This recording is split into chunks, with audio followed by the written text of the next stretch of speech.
Okay. Welcome, one and all, to yet another episode of WIC TV. It's a cross-ideological space where we come together to talk about issues both political and cultural, from the silly to the serious. And today, we are going to be talking about the Comey indictment. Recently, the DOJ, under the Trump administration, has indicted James Comey. Now, the questions that we will be exploring today are this. Is there any good evidence that James Comey is guilty of what he is charged of? And the second question, is the lawfare that Trump is engaged in a problem? And how big of a problem, if it is? With that, I'm going to let my guests introduce themselves, give their opening statements, and we got one more coming. We'll pull him in when he gets here. We're going to start with Audacity. Audacity, lead us off. Give us what you got. Yeah, I'm Audacity. I don't particularly stream on these topics at any capacity other than being invited on WIC show. I have a technical background, information-minded and everything. I've done everything I can to get ready for this. I am of the opinion that there is sufficient evidence for the indictment, that there will be brought further, or further evidence will be brought forward that will, lead to a solid prosecution of this, and that we'll end up at a result that hopefully is fair. And there won't be any foul play in here, but as everybody will suggest in this conversation, it is Trump, it is the Trump administration. So we have to be tentative of that. However, we have facts and details on this that is going to work out for us. Okay, well, thank you for being here. And I guess we'll see as we go. Next up, Pisco, what you got? Yeah, this indictment is a complete disgrace. You just heard from that opening statement, there was absolutely no explanation, completely bereft of the crime here, about what it is that happened, what it is that this indictment is about. It's because these people have no clue what the indictment is about, because there is no good evidence that James Comey lied to Congress in the way that is being suggested. There's not even an accusation from the principal theory makers, that is Andy McCabe and Dan Richman, that Comey lied at all about a disclosure. And we all know what this is about. This is about the Trump administration wielding its power and legitimately firing people because it wants it to go after his political enemies. That's what it's all been about. And this is what the MAGA people were screaming falsely about regarding Joe Biden back in his administration. And that's what we're seeing right now, directly in your face. And you're not seeing a single word from the MAGA loyalists about the weaponization of the Department of Justice, politicization of the Department of Justice, anything like that. I really am going to push these guys who are defending this indictment and the Trump administration about what evidence they have seen that would show that James Comey lied to Congress at all. And my prediction is they're going to be able to produce absolutely nothing. And you'll be left with the mere speculation that perhaps sometimes in the future, there'll be some amount of evidence that we can sort of draw on to conclude that they're guilty. But insider reporting suggests that Pam Bondi didn't want this charge to be brought, that the previous Trumpist U.S. Attorney for the Eastern District of Virginia that they brought didn't want this charge to be brought. The special counsel, John Durham, investigated this matter. IG investigated this matter. It was concluded in the first Trump administration because there is no crime here, because this is all bullshit and they know it, and they're not going to be able to defend it. Okay, well, we'll see if that remains to be true. Papa Palpatine, I think that's how you say your name. Is that correct? Yeah. You can just call me Palpatine, or Palpy is my nickname. Palpy. Okay, give us what you got, sir. I think it's for I'm not here to necessarily defend the indictment, because the fact is I don't know what's in the indictment, and neither does Pisco, neither does Dev. Nobody knows what's in it because it's incredibly vague, and this is how grand juries work. They don't have to lay out all their evidence. They don't have, and most of this is sealed, so we don't know what evidence the DOJ has to bring out here. So the claim that there's no good evidence that Comey broke the law, he doesn't know that. I don't know that. Nobody knows that. So it's kind of silly to make that claim with any certainty that there's no good evidence. You don't know. You just don't know. And as for that, the whole lawfare thing, it becomes like lawfare was used against, lawfare was used against not just Trump, but also everybody to like the right of Bernie Sanders for 4 years and even longer than that. And now that the right is in power, now that the right is, holding on to the steering wheel, suddenly we're expected to not play by the rules that was of the game that was used to play against us for the last 4 years. And it's a crock of shit. Yeah, there you go. I had a much longer opening statement, but no, I think I got it out. Okay. Well, thank you for being here. Dev, welcome. Hello, Wickers. How's it going? Thanks for having me on again. So I know, Pisco, that your background's legal, and I think, Audacity, you said that your background's more technical. I don't know what you said about yours, Palpatine. Mine is history and political theory, so I don't necessarily know that much about the law, but I do think I know what's going on here. See, here's how I understand the situation, okay? So in 2016, the Russian government started up what they called Project Lacta, which was basically a state-run troll farm that promoted Trump against Hillary Clinton in the run-up to the 2016 election. Russian intelligence hacked the DNC and started to release info that was damaging to the Clinton campaign. I was politically active during this time, and I recall that the mainstream focus was disproportionately on the Trump piss dossier, where Trump was reported to have pissed on a bed that Obama slept on at a Moscow hotel with some hookers or something. That was just complete fucking bullshit. But the actual story underneath was Project Lacta, which is basically just the online Russian propaganda. So as a result of this, in summer of 2016, we get the Crossfire Hurricane investigation, which was looking for links between the Trump campaign and Russia, whether Trump knew it was happening or not. And they did discover some stuff. For example, the 2016 era Twitter accounts Tea Party News, LGBT United, United Muslims of America, Jen Abrams, Pamela Moore, and most notably 10 GOP, which claimed to be the Tennessee Republican Party. These are all later discovered to come from Russian IPs. But most importantly, though, an advisor to Trump's campaign, George Papadopoulos, made false statements to the FBI about his Russian contacts, who had handed him damaging info about Hillary Clinton. He pled guilty. He served 12 days in a federal prison before being granted a supervised release, and then Trump eventually pardoned him at the end of his first term. Trump himself was not actually suspected of any wrongdoing until he unceremoniously fired Comey as the FBI head in May of 2017. Multiple sources in the White House stated that Trump was pressuring Comey to drop the Russian interference investigation, and Comey just refused. After Comey's firing, Trump actually became a suspect, which led to the Mueller probe, which led to the uncovering of Paul Manafort's own ties to Russia, and then his conviction, and then he worked for Trump's campaign, and he also got a pardon at the same time. So, now that Trump has a more cooperative DOJ in his second term, it looks like he's just starting to take revenge against anybody who opposed him during his first term, and that includes Comey. I've read a bunch of indictments over the years. From what I understand it, as for my layman understanding, an indictment is basically what the prosecution intends to prove in court. It's what they think they have pretty good evidence for. The indictments against Trump were huge. They had tons of claims, tons of preliminary evidence. They had some photos sometimes. This indictment is a page and a half long, and it points to two relatively inconsequential claims. Even if those claims end up being true, to me, this just stinks of weaponization of the legal process.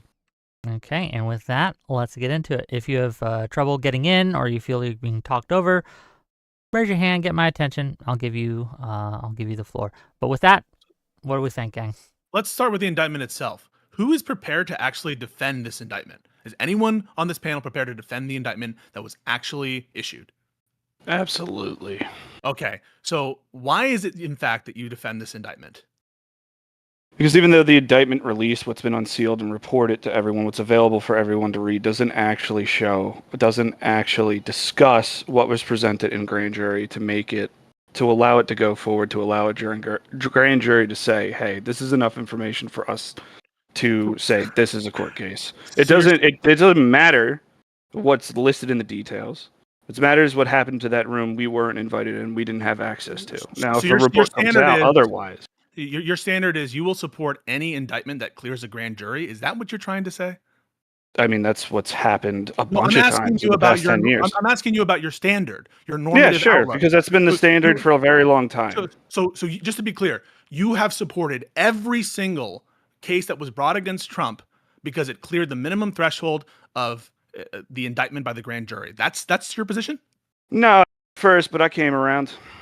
Okay, so your position, in fact, isn't that, is it? So now you're suggesting that you don't have a consistent standard, and that your standard now is so long as it clears the grand jury, you're not going to look at it a second time. No, I will look at it a second time. I looked at it a third time too, and we're not owed the full explanation of what was done in that grand jury room. So what did Comey do? If this has been standard for the longest time, then this is the standard. No, it hasn't ever been the case that merely having an instrument pass through a grand jury and have that be, an actual indictment go through is sufficient evidence for one person to support an indictment. When has that ever been the standard, and why should that be the standard?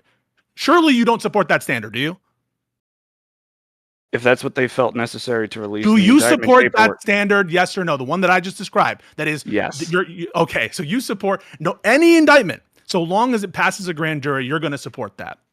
Yeah, it's how our legal system works. Okay, so sure. No, that is a bizarre standard that no one should support.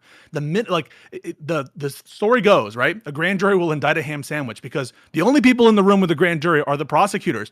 It is trivially easy to get a majority of grand jurors typically to go forward with an indictment because the prosecution is the only one there presenting evidence. It doesn't need to be unanimous. And it's probable cause, a much lower standard than beyond a reasonable doubt. The fact that you would say, well, I would support anything that clears a grand jury means you're a stooge or you're being disingenuous because you think that this is some, comeuppance against the Democrats. But it's not a real standard. Everyone can see through your fucking little laughs and chuckles there that this isn't a standard that you actually uphold, is it? You caught me. I'm being disingenuous. You're right. I didn't support the standard when it was against Trump because there was a lot of impropriety going on in those as well.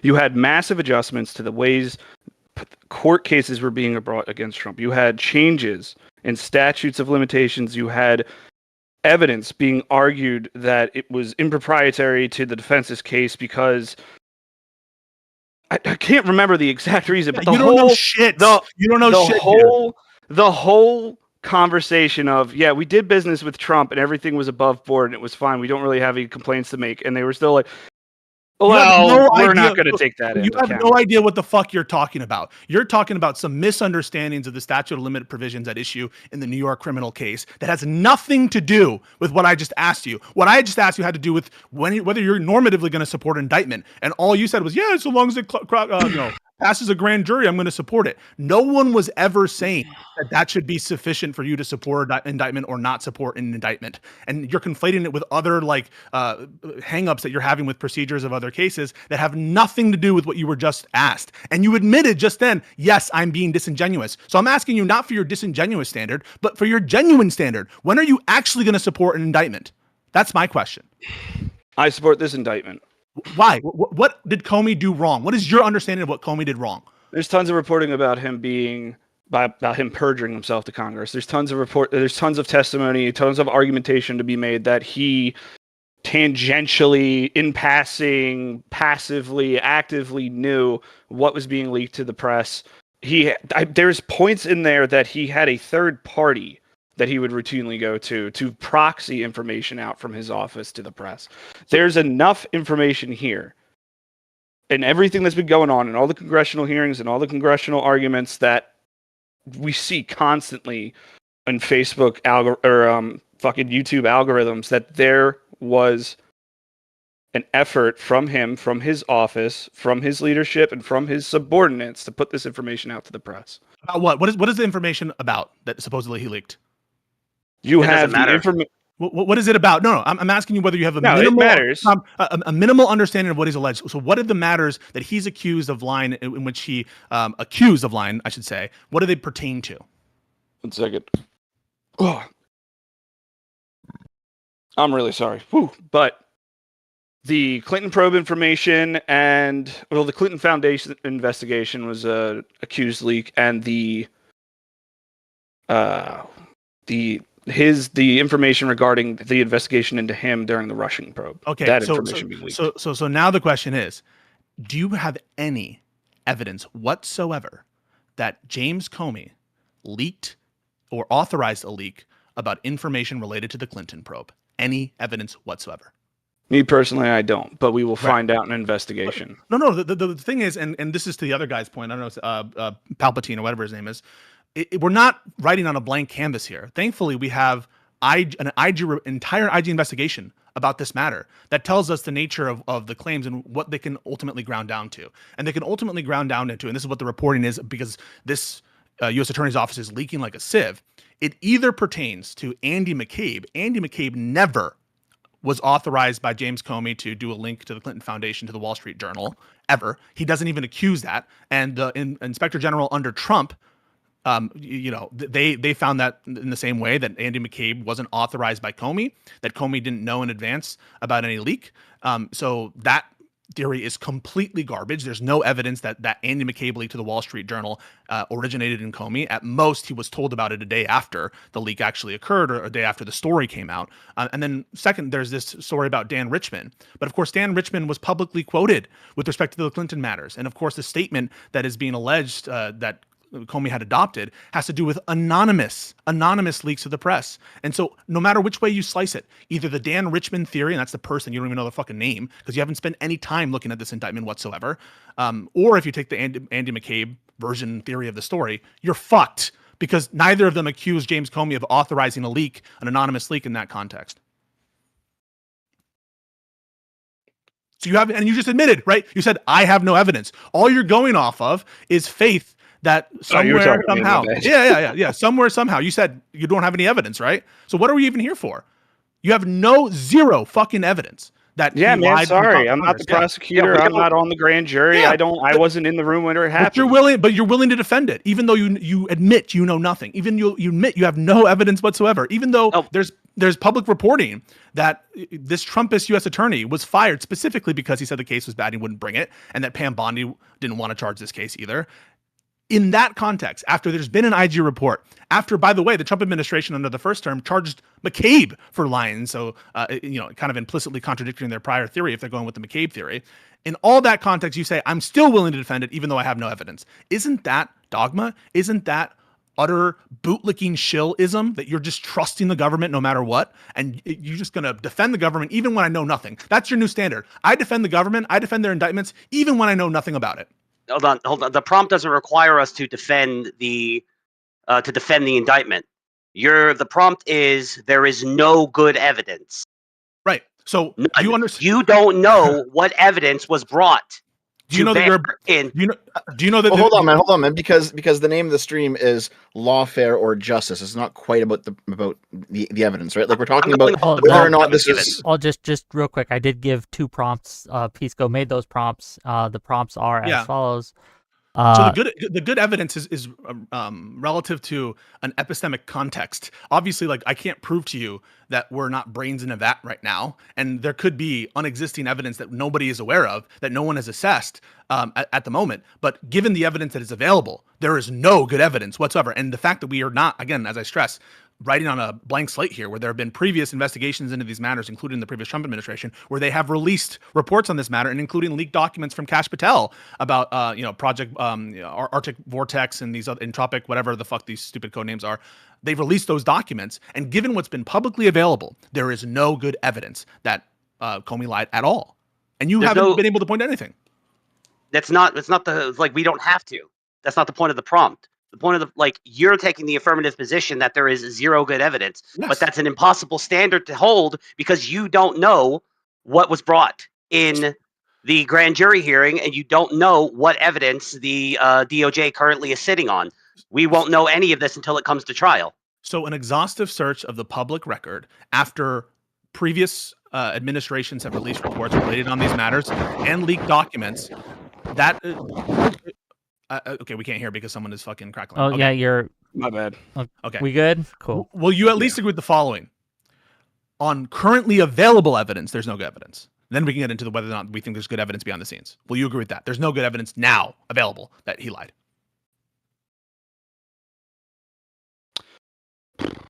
I'm inclined to concede simply because I don't have in hand what was in that room and what they presented. So yeah, I will take to that point.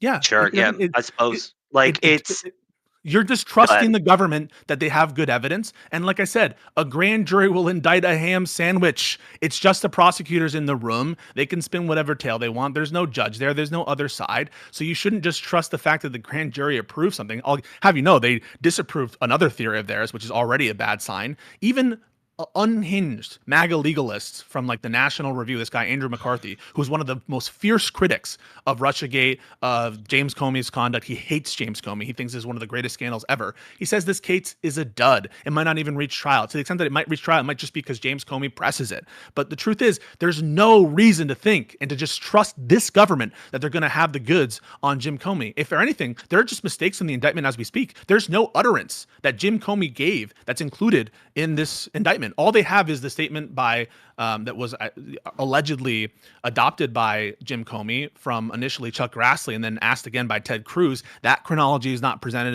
in this indictment at all. And like I said, it's all based on a premise with no evidence, for which if they had evidence, and this is another, I think, a good reason to think that there isn't any, if they had good evidence, they would have released it publicly, because that's what this DOJ is doing. Anytime they're finding something that's potentially embarrassing for the previous administration, what do? They immediately go to Twitter. They have some preposterous, absurd interpretation. That's what Tulsi Gabbard did with all of the documents allegedly, that Obama cooked up a second intelligence report about whether the Russians interfered in the election for the benefit of Trump. The minute they had documents that were negative of the other side, they released them publicly. So given what we know about the pattern and practice of this administration, when they have compromising information of the previous information, it's just to fucking release it. And we have insider reports from Trumpist U.S. attorneys who are saying, we don't want to bring the case because the case fucking sucks. It sucks. And the only basis for you to support this indictment is to say, well, I believe and trust mommy and daddy government that somewhere, somehow, there's secret evidence that no one's ever seen before. And I'm telling you, the chances of that are so low, so astronomical, that you should just accept this first proposition. I mean, I don't accept it because, again, you're speaking from a point of absolute certainty that you cannot be certain about either. You're sitting here with complete and total confidence in something you don't know. You don't know what was said in that room until a judge requires the unsealing of these grand jury hearings. We will never know what was said in that room that got the grand jury to sign off on this indictment. I've got a question for you. Since we do actually have this sort of ambiguous middle room where we don't know this evidence that may or may not exist, how come you're defaulting to trusting them? Why wouldn't they? That's been the standard for a very long time. Trust the government. Trust the government has been the standard it hasn't. I have heard so many arguments previously that they are making good decisions and that you should trust their judgment and that there is no issue with the things they're pushing out. This is true of not only the American government, but Dev, when the trucker protests, everything was going on against what your government was doing. Mm-hmm. You were like, the government needs to be trusted on that. The government's making good decisions. Okay. This is insane. So anytime we have a discrete issue here, you're going to ground down into your list of grievances that you have, not even with the American government, but now with the Canadian government. So you're saying that the reason that you're acting like it's a grievance with character. The reason that for the longest time, I told trust the government that they're doing the right thing, that they're capable in their hands. And I understand you got a bias against the Trump administration, and you are inclined not to trust them. As I said in the opening, yeah, we have to be a little wary of how they're going to proceed with these things. However, you've got enough information in there for a grand jury to indict Comey. You have enough public discourse, public testimony to support the cause and claims that he perjured. Crush the arguments. No, there's not. That was just a proposition. I don't know if you are paying attention to your concessions. You just conceded that there's not enough in the public record. You just said that. Do you remember saying that? I do now. Sorry. Okay, you're right. You just flatly contradicted yourself. And number two, what I was saying is, isn't it the most childish thing to say, well, the reason I'm acting like a government bootlicking shill is because these Canadians acted like a government bootlicking shill, or fuck it, even these other Americans acted like government bootlicking shills. You're basically saying I can act like a fucking a lemming. I can act like a total classless oaf who just trusts the government because other people did. Yeah, did you trust the government every single time anyone brought an indictment against Trump? No, Did you ever question? No, I took a look at those indictments carefully. We went through them. We read them. I didn't just blindly trust Jack Smith's indictment, and I had criticisms that it didn't go far enough. No, but you came out the other side agreeing that he deserved to be indicted, that he probably deserves to be in prison, right? Of course, because he's a fucking criminal. But that doesn't mean that right, I wasn't exactly. So whenever we are but doing the same, no, hold on. So when we're doing the same thing, when we're saying, okay, our guys who are currently in power are probably doing the right thing. It's bad when we do it. We're bootlicking shills, but it's okay when you do it. No, I'm not a bootlicking shill because I actually parse. You clearly are. So just because I take, just because I support some charges and some prosecutions. Did you support every single criminal charge brought against Donald Trump over the course of 4 years? All based. Then you are a bootlicking shill by your own standard. I mean, I didn't, but hang on. So my standard isn't, well, if you're against this prosecution, you're a bootlicking, or if you're in favor of this prosecution, you're necessarily a bootlicking shill. But at a bare minimum, if you're saying I'm in favor of this prosecution just because I trust MAGA, that makes you a bootlicking shill. I wasn't in favor of the prosecutions against Trump because I just trust the government like you guys are. It's because I read those indictments. I understand what the words there are, and I understand the nature of the evidence that they were bringing to bear. So that's why I support those indictments, is because they were based in fact and law. But you sit here and you say not only that you have no good evidence right now to suppose that Jim Comey lied, but the only potential to save this prosecution is secret evidence that you're not aware of. And ultimately that it just... I wouldn't say secret, undisclosed. Undisclosed. Okay, what's another word for undisclosed? Non-released. Are you really not secret? They're not secret. Well, secret under seal. It's not under seal is not secret. So the grand jury procedure, that mechanism where they're bringing in people potentially, they probably just brought in like one or two guys, like an FBI agent who's like familiar with the evidence or something. Like that transcript itself is under seal. But the nature of the evidence here is available. Again, I want to stress, we are not writing on a blank slate. The previous DOJ and the FBI inspection division, as well as the Office of the Inspector General, reviewed Comey's messages. They reviewed internal communications. They interviewed both Comey and McCabe and the relevant parties. They came to a non-charging decision as to Richmond, as to Jim Baker, the general counsel of the FBI at the time, as to James Comey, where they believed Jim Comey that he didn't authorize this at all.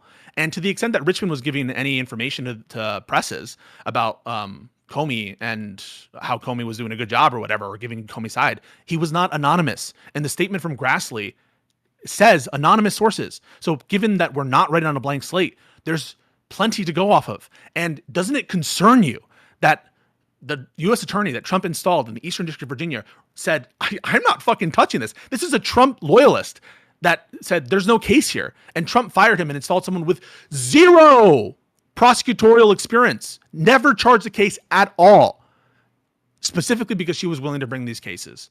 That doesn't concern you about the nature of the evidence here? And also the fact that this was investigated by John Durham and by the previous OIG and FBI under Trump?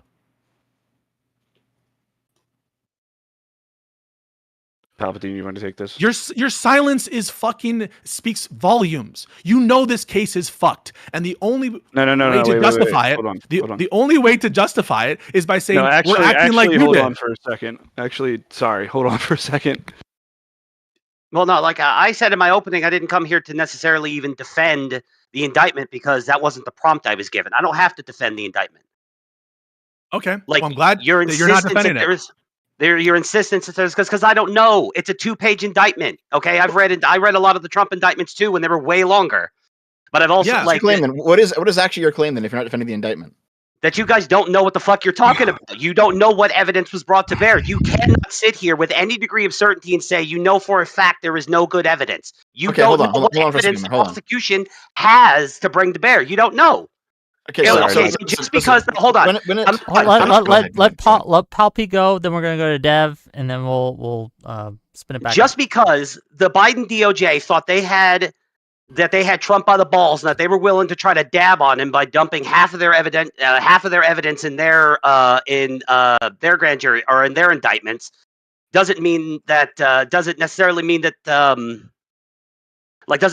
we have to follow that Give me a second. Sorry. You have no idea where the fuck you're going. So when I'm talking about is there no good evidence, that proposition Dude, is calm the fuck down. Hang on. Chill the fuck out, dude. Goddamn, so- why are you always so fucking like just relax. you can't hear guns blazing, dude? So it is Jesus Christ. because it's offensive. It actually is offensive that you guys would sit here. Oh, am I offending you? Yes, you got actually sand you in are. your little It's fucking vagina. offensive. It's adorable. Okay, It is fucking offensive to this rule of law, God. and this is why I think it's so telling, right? Because you have nothing to say other than, well, you can't know with 100% certainty because epistemically, I guess you weren't in the grand jury room. But that I'm obviously, when they say like there's no good evidence for it, it's relative to an epistemic context. I'm not saying that I know for certain that there's objective truth or that we're not brains in a vat or that I know even my theory of knowledge is not like at issue here. We're just talking relative to the facts that are publicly available. And given the fact that we're not, I want to repeat this, and I want to make sure you hear me, that we are not writing on a blank slate, that there have been investigations of this matter before and pertinent leaks about what information is available. And the only theories and public reporting and leaks indicate that it's either Andy McCabe or Dan Richman that is this person 3 in the indictment, and that the leak pertains to Hillary Clinton. Either Dan Richman or Andy McCabe. And under both of those theories, what we know is that Dan Richman was interviewed by the FBI, and he didn't say that Comey authorized him to say anything about Hillary Clinton to news reports at all. And to the extent that he did, it was public, and it was him being quoted as Dan Richman. So that's what we know from that. And from McCabe, that was heavily investigated, and there was an IG report about it. And so you're acting as though we have to just take this position of agnosticism when all we have to say is the best evidence available to the public suggests that there's no case here. Okay, Palpy, you can finish up what you were trying to say, and then Dev wants to ask a question, so that's the order we're going to go. Dev can go. Okay, Dev, go ahead. He's barely spoken. I've spoken more than he has. Okay, sure. So, like, I listen. I understand I don't know if you guys are libertarians, but like the quasi-libertarian position you guys are taking up, right? You know, it is reasonable to distrust the government at least sometimes. You know, the government can be wrong, and the government has been corrupt in the past. It's because not all governments are the same, right? Like, not all people who work for the government are the same person. Okay, like, so here, I will throw you guys a bone, all right? Because I know, based on what I've heard the two of you say so far, I'm going to guess that, like, back during COVID times, you had some criticisms of, for example, Fauci, right? He said some weird shit on TV, the double masking was kind of cringe, the claim that the vaccine was perfectly effective when no vaccine is actually ever perfectly effective. These are things that I'm guessing you guys would say probably lowered your trust in the government somewhat. Is that correct? Sure, yeah. Yep. Okay, so if that's the case, if you head over to the indictment that we're actually talking about, it is signed by Lindsay Halligan. Do you know who Lindsay Halligan is? She is replacing Eric Siebert, who did not originally want to prosecute. Right. So she was Trump's personal lawyer in 2022, and then she was in 2025. She was brought on to the Trump administration in some capacity that wasn't legal, and then she was put in to file this specific lawsuit because nobody else at the DOJ wanted to do it. So, like, if Fauci's weird comments on TV make you distrust the government somewhat, which, maybe they should, does this not make you distrust the government a whole lot more? I mean, it would if this wasn't. Fuck, dude. It would if this wasn't something that historically.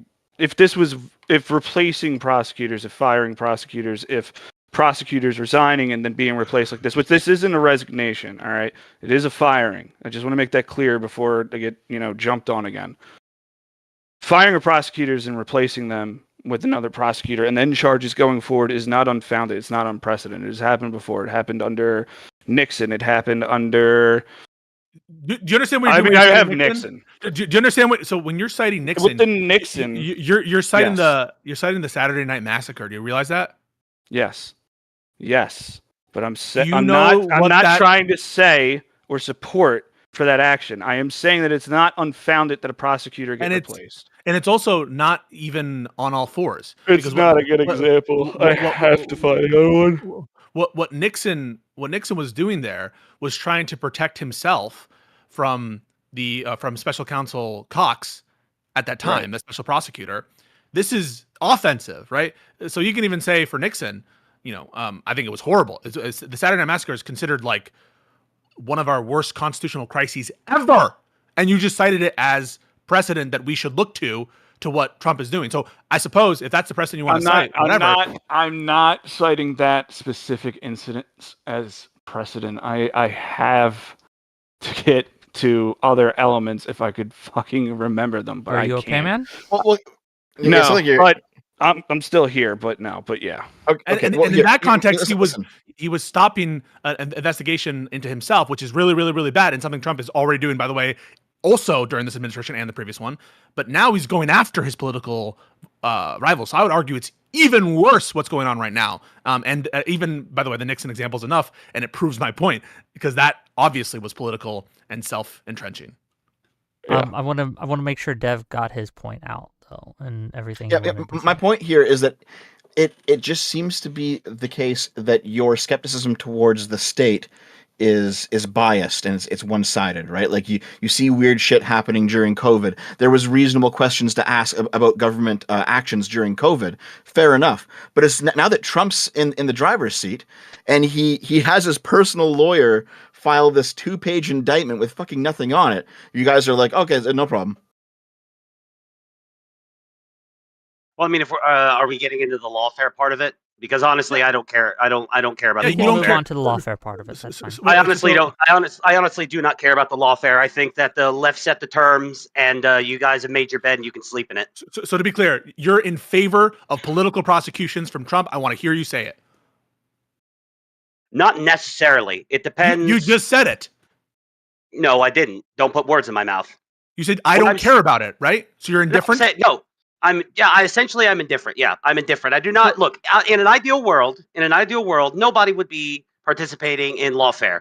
The problem is we don't live in an ideal world. We live in a world where Trump was the victim of lawfare every day for 4 straight years, and not just Trump, but people in Trump's orbit. I'm not done. People in Trump's orbit. People in Trump's orbit. Regular private citizens were the victims of Democrat lawfare for 4 years. You guys set the terms.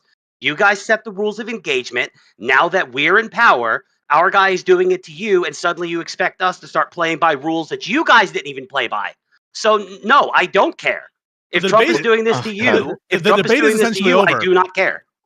So last thing to go through is I'm sure all the stuff about the Democrats, but you have just admitted, right? Because a principled person would say, you guys did it, but we're better than you, and we're going to hold ourselves to our own standard. That's what a principled person would do. What good are principles if it's the gallows? Wait. So let me get this out. So a principled person would say, hey, you Democrats, you engaged in lawfare. I'm going to contest every single one of your claims there, I'm sure, that we're going to go through, and we'll probably, because that'll be ultimately where the debate is, and say, we're going to hold ourselves to that standard of not supporting political prosecutions. What you just said, and I want you to make sure that everyone knows what you said, and make sure that you agree to this characterization of it. You just said that you are indifferent to the President of the United States that you support conducting political prosecutions. Didn't you just say that?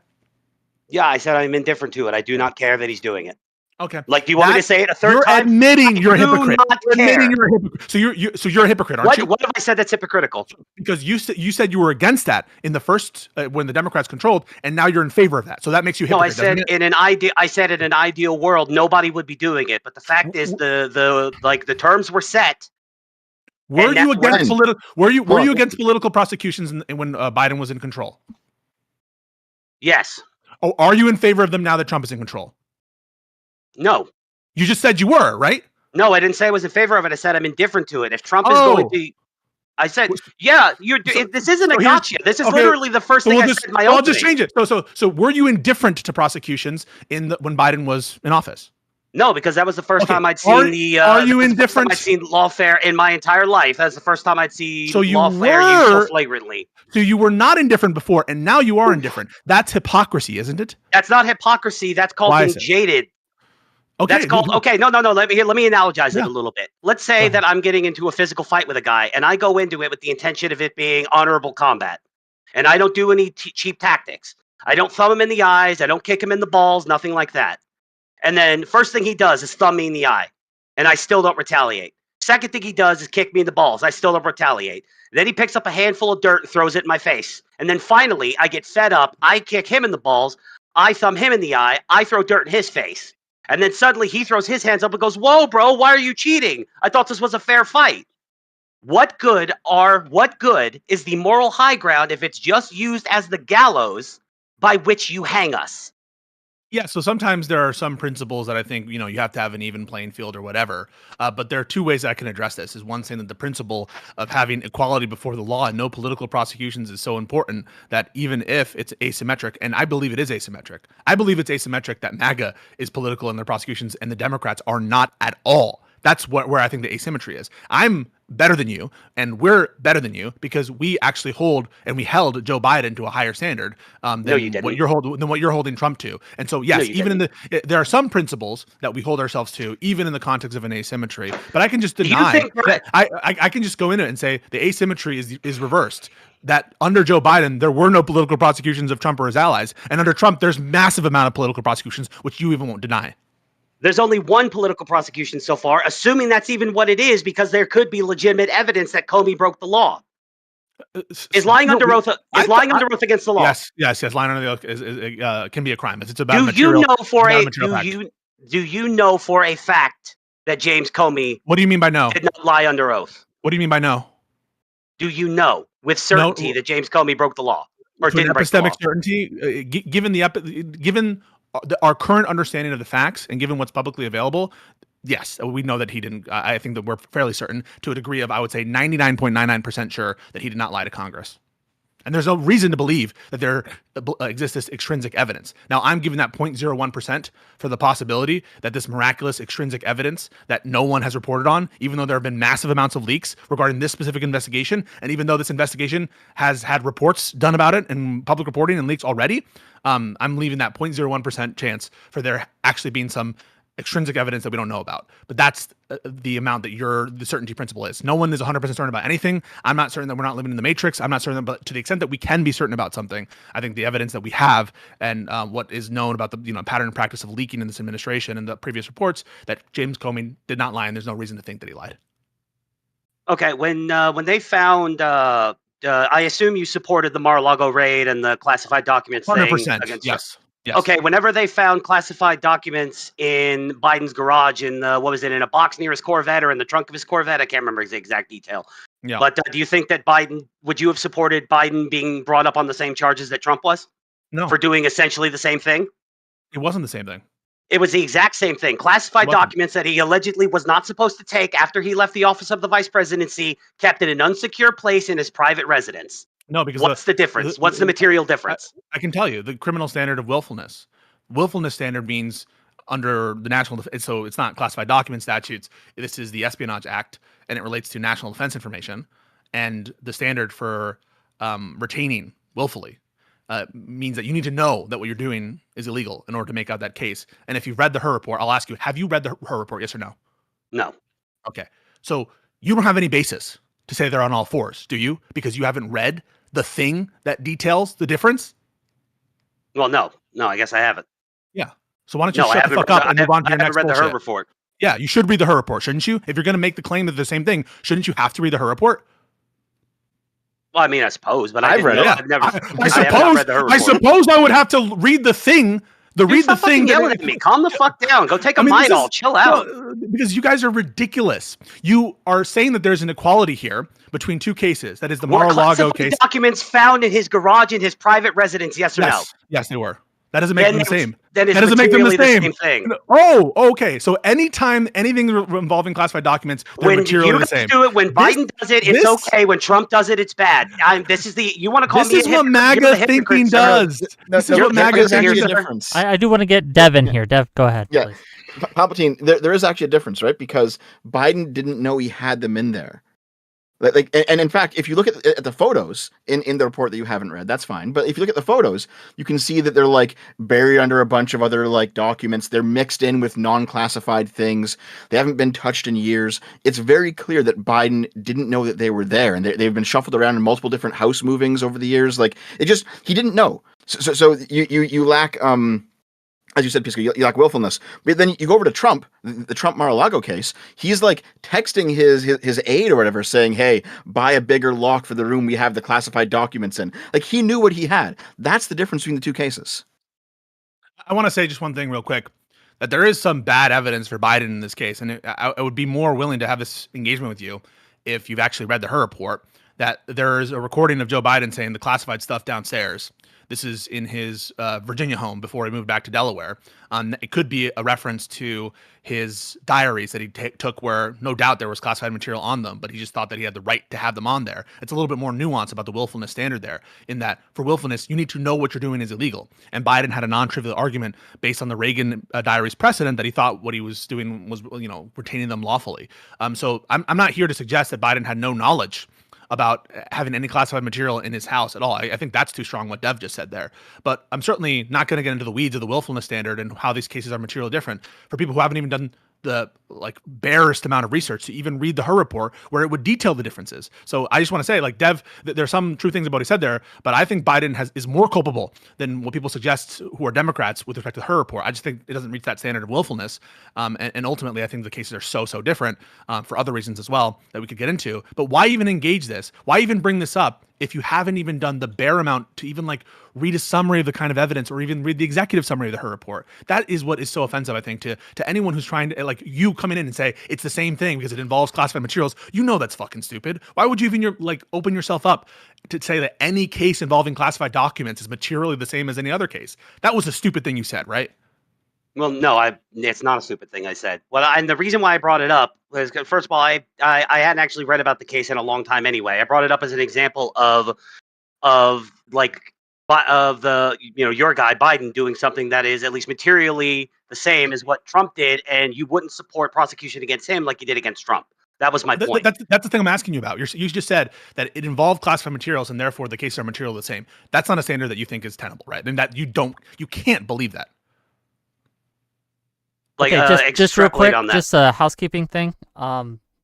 Audacity has to go take care of family stuff for 5 minutes, so he's not abandoning us. He just has apparently some family issues. No, come back. I'm scared. We'll step in, and I will pretend to be Audacity for the 5 minutes. Okay. So I guess I'm drowning here. Well, no. Surely the standard can't be just because a matter pertains to national defense information or classified information, therefore it's material the same to another criminal case, when there's way more involved in these statutes and whether they're violated than just the mere presence of classified documents. That. Why did you say that? Okay, so what is material? Okay, fine. So if I didn't read the Her report, and I didn't, I could lie and say that I did, but then that would make me look worse. So fine, I didn't read it. But I'm pulling it up right now, but I don't have the time to actually properly go through it. The Her report is quite a bit. You can just ask me questions. Well, yeah, no, I'm saying so walk me through it. What is the material differences between the two cases? So the big material differences, I would say, is and the most important is the willfulness standard. Willfulness here meaning not just knowingly retaining documents, but knowing that what you're doing is illegal, right? So, Trump didn't know what he was doing was illegal. According to Trump, according to Trump, he believed he was entitled. Case. Well, right. I'm just addressing the one thing he said. According to Trump, and then I'm going to let you go. He believed he was within his right to take those documents and to declassify them at will. And he also kept them in a room that he had locked. Dude. And in fact, the FBI or I can't remember if it's FBI or CIA. Pretty sure it was the FBI though. The FBI came in and checked the lock on the room. Stuff? I know what Trump's. I'm telling you what I'm trying to tell you what I know. I know Trump's arguments. I'm going to open up the floor. I'm trying to tell you what I know, and then I'm going to open up the floor for you to correct me. Chill the fuck out. So Trump, I think, had a non-trivial argument that he could have raised to say, "Oh, I thought what I was doing was authorized and legal to do. I was the president. I can do whatever I want when I get them."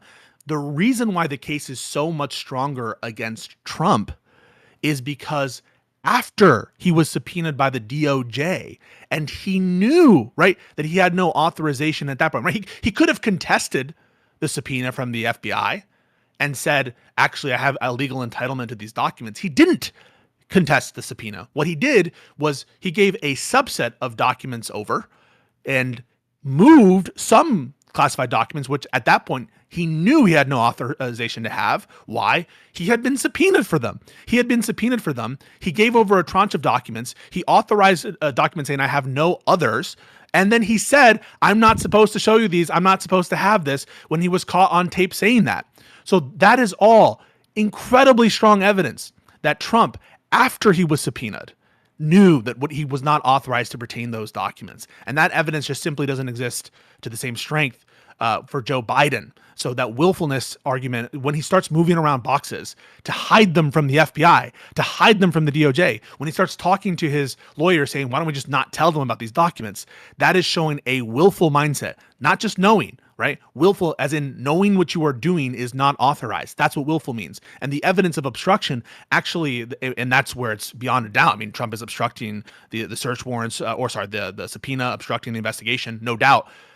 At that point, the evidence for both obstruction and willfulness starts to merge, and his evidence of a guilty mind is also the evidence of obstruction there. So that's what makes the cases so different. And that her report spells out a paragraph or two about the differences in those cases. Even though you can say all you want about the search warrant and should we ever go after a former president, maybe you can take that invitation to absurdity that former presidents have, not just freedom from certain criminal indictments, but freedom from search warrants for nuclear secrets. That's crazy. So those are the differences in why the case against Trump was so much stronger. In addition to the amount of evidence and the amount of top secret documents, there just is much more for Trump, and that is stronger for a willfulness case as well. I do want to take a moment to read some of my super chats since we're near the top of the hour. We'll give everyone a reset now that Audacity's back. Hopefully he's good, everything's settled, and at least for now. It'll be a good reset, and then we can get into the lawfare portion more succinctly. $5 from Alexander Rin to say, so was the indictment of Trump valid as well? Also, what is the standard of evidence for grand jury indictment again? Do you know the standard of evidence? It's probable cause. Okay. That's much lower than beyond a reasonable doubt. And so that's why they say, a grand jury will indict a ham sandwich, is because, one, the standard of evidence is much lower. It's not nothing, but it's probable cause. And it doesn't require unanimity of the grand jury either. It can be like a split of the grand jury. Okay. $10 from Alexander Rin to say, isn't your own bias entirely one-sided? If so, then by your own logic, nobody should trust anything you say about it? Question mark? I don't know. Yeah, once you start admitting, thank you so much. Once you start admitting that you are, even though you have a way to say that you're not a hypocrite, or you do this little thing about playing in the sandpit or whatever, and the fight, if you start saying basically that I'm not going to hold myself to some ethical standard that is really important, I think it's really important. The reason I know all the weeds about these accusations against the Democrats is because I do think weaponization of the DOJ, politicization of the DOJ is very important. But once you start saying, like, I'm okay when my guys do it on the principle as important as independence of the judiciary, why should we trust you on anything? When you do as Rob Noor does recently, because he gets into these cases, but now doesn't want to talk about them anymore. He says, I'm a hypocrite, and I like that I'm a hypocrite, and I only apologize because I'm not more of a hypocrite. Then why should we trust you for anything? So yeah, I think it does start to bring into question anything you say about any of these cases if you're admitting that I'm just going to trust the government when it's my guys no matter what. Okay, any other responses? Otherwise, we're going to keep going. No? Cool. $20 from Chuckles Desu to say, yes, because Pisco, political prosecutions require that both sides accept a prosecution isn't political if only one side says it can't. Or says it isn't. Sorry. Then it's political. Are you saying the Dems did political prosecutions, Pisco? No, I don't think that whether something is a political prosecution turns on the perceptions of everybody. Whether something is a political prosecution, I take that to mean whether a prosecution is motivated primarily by politics. And that I don't take to be a subjective standard in the sense of everyone from both sides agreeing that it'd be good. If that were enough, then I guess every prosecution of anyone political is in essence going to be a political prosecution because there will be people who disagree from both sides. So that's an absurd standard. The standard is what is motivating the actual prosecution. And I don't even think here our opponents would deny that what's primarily motivating Trump is revenge of his political enemies. I mean, you guys would agree with that, right? Yeah. Sorry. I have to get back into the mindset. I'm really sorry for the beginning of this because it's okay. You have if you got issues, you got issues, man. Absolutely, it is vengeance. It is vengeance. It's not supported. It's not only operated from Trump's side. You have members of Congress, whether you agree with their positions or not, that have brought up this issue over and over again by Comey. This isn't just Trump acting on his own. There's a lot of Trump element to it, but there is a lot of other element of support from the GOP on these actions taking place. So I can't just say that the only element is vengeance when there seems to be other parties involved in this political structure that have an issue with Comey's statements, with his original testimony, and then eventual conflicting statements and media interviews and so on and so forth. Here are the problems. I don't see any conflicting statements of Comey. I truly don't. And maybe you can point me to them. But the problem is most of what people are pointing to with Comey about why they hate Comey has to do with Russiagate. And this indictment is not about Russiagate. This indictment is not about the Russia investigation. This investigation is about leaks related to Hillary Clinton. So it kind of reminds me of the on-paper reason. I think Dev went into some of the chronology about Comey and his relevance to the Russia investigation before. When Comey was fired, the official reason given was, well, it's because Hillary Clinton was treated so poorly because Comey broke procedure, which he did, to announce investigations and to basically comment and riff on the nature of the accusations against Hillary Clinton and what she did, and then to re-announce an investigation in October, the famous October surprise. Trump loved that shit, but then he cited that as the reason for why he was being fired, or at least pushed Rod Rosenstein to say that was the official reason why Comey was being fired. No one actually cares about, even if it were the case, as Dev mentioned, even if it were the case that he lied about this, and again, I think there's no good evidence, they don't care about this lie related to the Clinton Foundation, right? They're in favor of this prosecution because they just don't like Comey, right? They're trying to find anything that would stick to him. And so they support it based on things that have nothing to do with what Comey did. And the further evidence of that is Trump's tweets himself. What does Trump tweet when he says this prosecution is a good one? He says, they indicted me and they impeached me. Putting aside the fact that Comey wasn't in government when he was indicted, he was fired in 2017. Putting aside that the Russia investigation never charged Trump, that was on stuff related to the election interference case and the classified documents and the New York case, nothing to do with the Russia investigation. Putting aside that Comey was not a member of Congress who impeached him, Trump is linking in his mind the prosecution of Comey to these other matters. And he's saying that's why we're going after Comey. So the pure proof based on the overwhelming sentiment against Comey is that those sentiments and Trump's specific subjective mindset doesn't have to do with the nature of the charge against him, but about other political grievances, oftentimes that have nothing to do with Comey. That's why it's a political prosecution. Yep. $10 from Lawson Harrison to say, in case it's not obvious, the reason Pisco is unhinged is because the Democratic Republic sky is falling, and there are many people that seem to insist everything is fine without bothering to look up. Thank you for the $10. $10 from the pleb. Palpatine. Your logic means if Dems get back into power, they get to go after the right because the right attacked them? Is it absurd to hold all politicians to a standard to not abuse power against opponents? You Palp. No, it's not absurd. And there was, for my entire life until 2021, that was the standard. We weren't attacking our political opponents in this way. Lawfare was not the standard practice. And then under the Biden administration, it did become the standard practice. It was done for 4 straight years.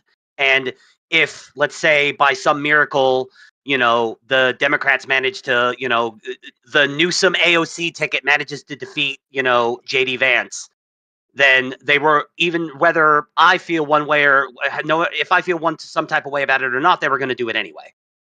So yeah, will you condemn it? Huh? If Newsom does it, you'll condemn it, won't you? No, probably not, because I'm consistent enough to admit that at this point I don't care. I will. So hold on a second, man. Why do you think that there was lawfare in 2021? Well, because I think a lot of the prosecution that was brought against Trump was purely meant to derail his campaign and stop him from getting reelected. Explain that. And hold on, in 2021? Oh, for the 2024 campaign. Okay, never mind. You're talking about the Smith indictment? You're talking about the Smith indictment? I think all of them. Every single one. Okay. Florida, Georgia, New York, I think all of it. I think, Letitia James and Alvin Bragg in New York. I think Fannie Willis in Georgia. I think the Biden FBI, the federal charges down in Florida with the documents and Mar-a-Lago. I think it was all transparently meant to just derail him, try to put him in prison to sweep him off the board so he couldn't win again in 2024. What's your evidence of that? So that was, I wanted to jump. I kind of expected that question, Pisco, and I want to build off of that. It is operated under a general public consideration that this was a concerted, orchestrated effort to try and keep Trump off of the ballot. There is no evidence that it was a top-down structure like what we're seeing right now. for There's- the there's- political prosecution. However, a common mindset existed amongst prosecutors to bring charges up against Trump to try and stymie his reelection. No, I'm asking, what is the evidence of that? What is your evidence that they brought the charges to stymie his election? Alvin Bragg in New York literally ran his campaign on "I'm gonna get Trump." No, that's not We true. had Yes, it adjustments was. to statutes of limitations on what he could He be did- He prosecuted used for. he used No, no, no. he used novel legal theory in order to bring misdemeanors up to felony levels. No. So first of all, he didn't adjust the statute of limitations on these crimes because they're statutes. And guess what? The Manhattan District Attorney can't adjust statutes. He charged the felony version of the business records crime. And I have to ask you guys, and I don't know if did you read any of the trial transcripts or follow the trial at all, the New York case? Only I when they followed the came trial, out I back didn't then. read the I didn't transcript. keep track of it. I mean, yeah. So I think that it's a little much to sit here and stomach you guys making characterizations of the Did Alvin Alvin Bragg Bragg- case. Did Alvin Bragg run his DA campaign on "I'm gonna get Trump"? Yes or no? No, he didn't. Yes, he did. Okay. No, You're prove just it. lying at this point. No. I know what Okay. statements you're referring to, and I know you What did he probably say watched then? actual justice. Do you know? I'm asking you. Do you? I know. Do you know? Well, you're the one claiming I'm Do wrong. So you prove me know or wrong. not? Prove me wrong. No, I know what his statement is. Do you know what his statement is or not? Prove me wrong. I Do already you said. know- So is the answer you don't know? I didn't answer that question. I'm not So going to I'm answer asking. that question. So Prove me you're wrong. not. You're not gonna. So you just made a claim. You made the Pisco, claim. I don't know. that Can you please tell me what the statement was? No. But I just want to know. Do you guys know what the statement is? No, I don't. I actually don't. Okay, If so you knew something other than Palpatine. that. So this is what I'm trying to get at is it's a little annoying to have you guys haven't read the substantive reports / charges / proceedings of these relevant trials. Haven't read the Her report. You don't know what Bragg said, and you're asserting that he ran on going after Trump when he didn't. In fact, it wasn't exactly Bragg who said it. It was somebody else. It was It wasn't a mayoral candidate. It was somebody running for a different office where that would have been the case. They would have been able to bring up charges. They would have been able to go after Trump or go after Trump organizations or so on and so forth. But there was. I can tell you what Bragg. I can tell please you. do, Yeah, man. so- I'm a little distracted right now. The thing is that like you shouldn't have to rely on me to provide your evidence. And I'm gonna and it's annoying that I have to do this. But so Yeah, Bragg, no, what I'm Bragg no said, lawyer. and which was misconstrued by everybody, is like I have experience tackling complex cases. I've gone after Trump before, and we've been successful on this, that, and that. That's my history and track record of being able to run successful prosecutions. And he included the Trump cases among other cases that he had marshaled as evidence of his, good ability to handle these complex cases. He didn't say I'm running for DA to go after Trump. And that's no one can point to a statement where he says the purpose of my campaign is to go after Trump. What he did is in his campaign, he's citing his previous experience, which includes lawsuits, civil lawsuits against Donald Trump before, but not criminal ones. And he didn't give a forward promise. Hey, I'm going to go after Trump. In fact, Bragg was kind of poo-poo on one of the main theories of against Trump. And there was actually friction within the New York prosecutors because he wasn't going after Trump enough where they thought it was a very clear case. And so it's just not the case that Bragg ever promised that he was going to indict Trump. That never happened. And they misconstrued an innocuous anodyne statement where he's just listing off experience. Okay. $20 from Alexander Rin to say, if we found a body in both Biden's garage and Trump's hotel room, one claims not to know anything about it, and the other showed it off to people. Would you be mad if only one was charged for murder due to the evidence available? I'm assuming this is to Palpatine to Audacity. Well, no. If a body was found in Biden's garage and then a body was found in a locked room in Mar-a-Lago, I would probably think they both need to be charged with murder. The point Assuming of that this question, assuming that the evidence suggested that the person was murdered by them. Yeah. that's the important part there, Palpy. The important part is, what does the evidence suggest? Murder is causing the death of another person with malice aforethought. That's what murder is. Pisco, Yeah, can sure. I clear some air with you real quick? I really came in here with absolutely no intention to be combative, and you're really abrasive, man. Like, I'm Hey, I'm sorry. about that. Hey, listen. The reason I'm so excited and why I'm so, it sounds unhinged to other people, is I'm just gonna level with you guys. This shit matters so much to me. Like, this is our country, right? And it's not good to have political prosecutions. And I think that some people live in these media ecosystems where you've heard that these are political prosecutions against Trump. You've heard that Bragg was running his campaign to go after Trump, but it ain't that way. And when you have the president of the United States directing his DOJ to go after political enemies on what you guys acknowledge is, even if it's not the main reason, which it obviously is, but even if it's one of the significant reasons, revenge, political revenge, and you guys are saying you're indifferent to it, you're fellow Americans. We need to care about this shit. Even if it's your side, you need to call it out. And I'm passionate about this stuff because I don't want to live in fucking Hungary or China. I want to live in America. And what Trump is doing in the DOJ is so fucked up. Well, Hungary has, is slipping towards authoritarianism. Orban, yeah. Yeah, under Orban. But it's I wouldn't even say that I don't care, right? Because you were right to point out that I more than likely gave a shit about this stuff when it was happening to Trump. I more than likely gave a shit about these things when they were trying to bring up challenges against Obama and Obama's organizations, Obama's foundations. I more than likely gave a shit about this consistently across the line. So what changed? Why do I still consider that I care, but I'm indifferent to this situation? And it has a lot to do with, I can't say that I'm shocked. I can't say that I'm shocked it went here. I can't say that I'm shocked it's going in this direction. And quite honestly, it just feels kind of useless to do anything and to speak about principles and everything right now. We really feel like we're at a point where having principles is a luxury. It would be nice to be able to consistently stand up and say, hey, this is wrong whenever you see it happening. But to go back to the point, we're watching a guy get the shit beat out of him for 10 years, and then he finally stands up and starts throwing punches back, and we're supposed to be like, oh my God, this is insane. I get it. It's the country. It reminds me a little bit of I can understand sometimes it can get bleak for, if you think it's bleak for the right, it's bleak for the left sometimes, man. I know Wick feels this stuff because Wick has taken the sometimes controversial position of condemning violence, even when it comes from left-wing people. Crazy, I know. It's weird. No. I also get opinion from the hottest take ever, apparently. But there's a lot of feeling. I'm not going to say. Listen, I think that we're not here to have that discussion, and there are aspects of what Wick says. But in general, I think it's a good principled position to be against political violence, even if it comes from your own side. But I can understand that this feeling has been expressed to me from a lot of people on the left and liberals who feel despondent. What does it matter if we vote? They're just going to fuck up the next election. It reminds me a little bit like the loyalist talk from in the founding of the country. There are some people who are like, who matters? It's the king. Nothing's going to ever change. But I want to implore you, it's the most important to uphold your principles when A, you're in power, or when B, other people who you potentially don't like are trying to make common cause with you on those principles. The best example of this, I think, is the First Amendment. Fuck Jimmy Kimmel. He's not that funny. Fuck Hassan Piker. He supports terrorists or something.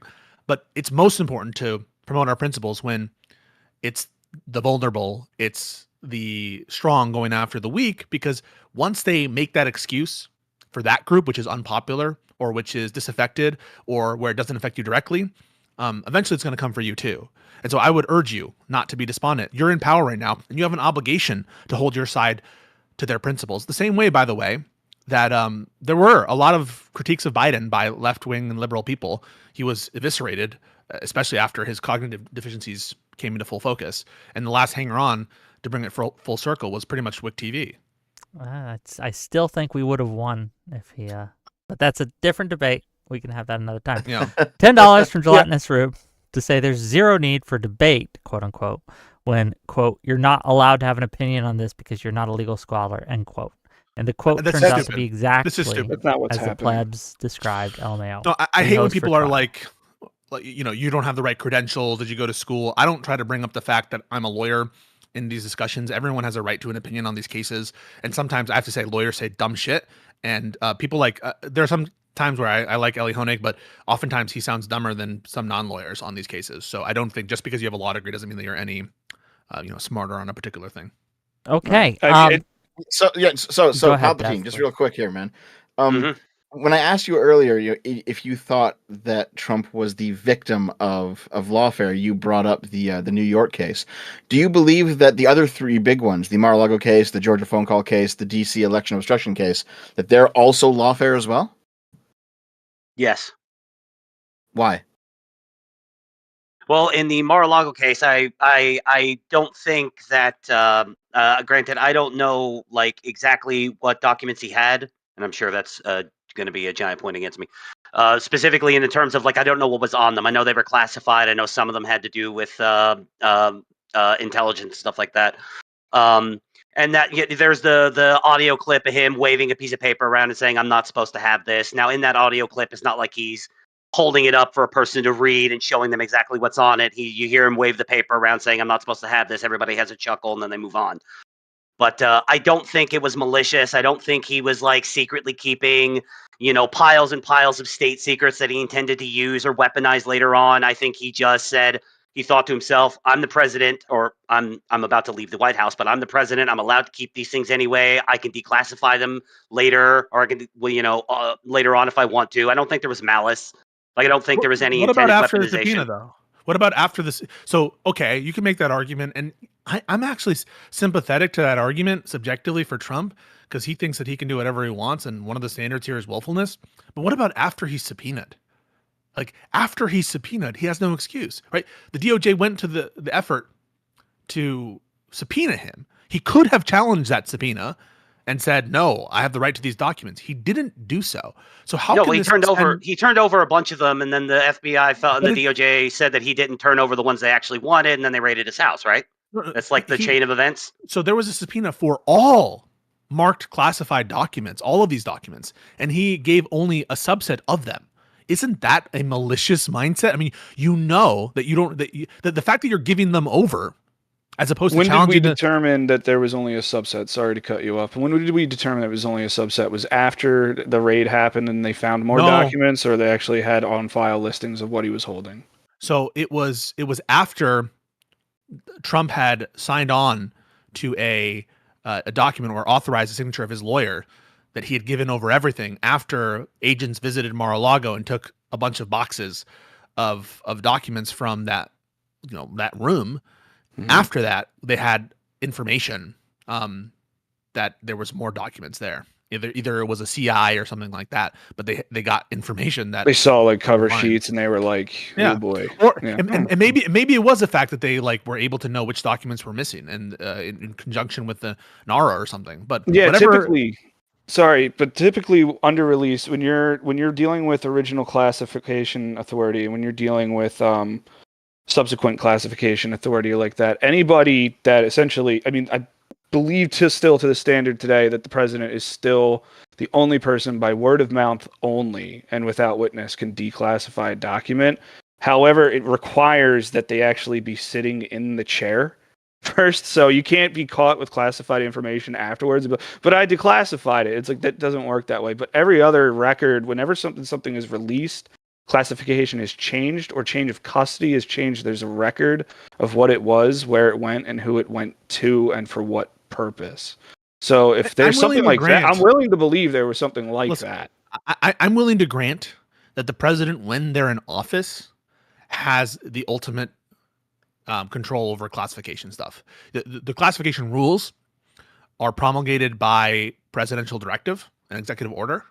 And the most recent one, I think, is from Obama. That's the one that is like the current classification system. But after you're no longer the president, and after there's no evidence that he declassified, and if you're willing to say, well, the very act of moving those documents implicitly declassifies them, that would seem to suggest that the president isn't able to travel with those documents without mentally declassifying them implicitly. So it seems to be a limit on the president's authority to accept this implied declassification theory. But even put that all aside, right? He could have contested that with the subpoena. Right? With the subpoena, he could have contested and said, "Hey, I have a legal entitlement to these documents. They're not government." And put it aside, by the way, they don't belong to him. Even if they weren't classified, these aren't personal documents of his. These are documents that belong to the United States government and to the people of the United States, right? They're not his documents. They don't belong to him. They belong to our posterity. They belong to the government. After he's subpoenaed, there can be no basis to suggest that he has this innocent mindset. And you guys aren't seriously going to argue this. Come on. No, but he's not the only president who left office and kept classified material. Clinton did it. Obama did it. Biden did it. we know for a fact Biden did it.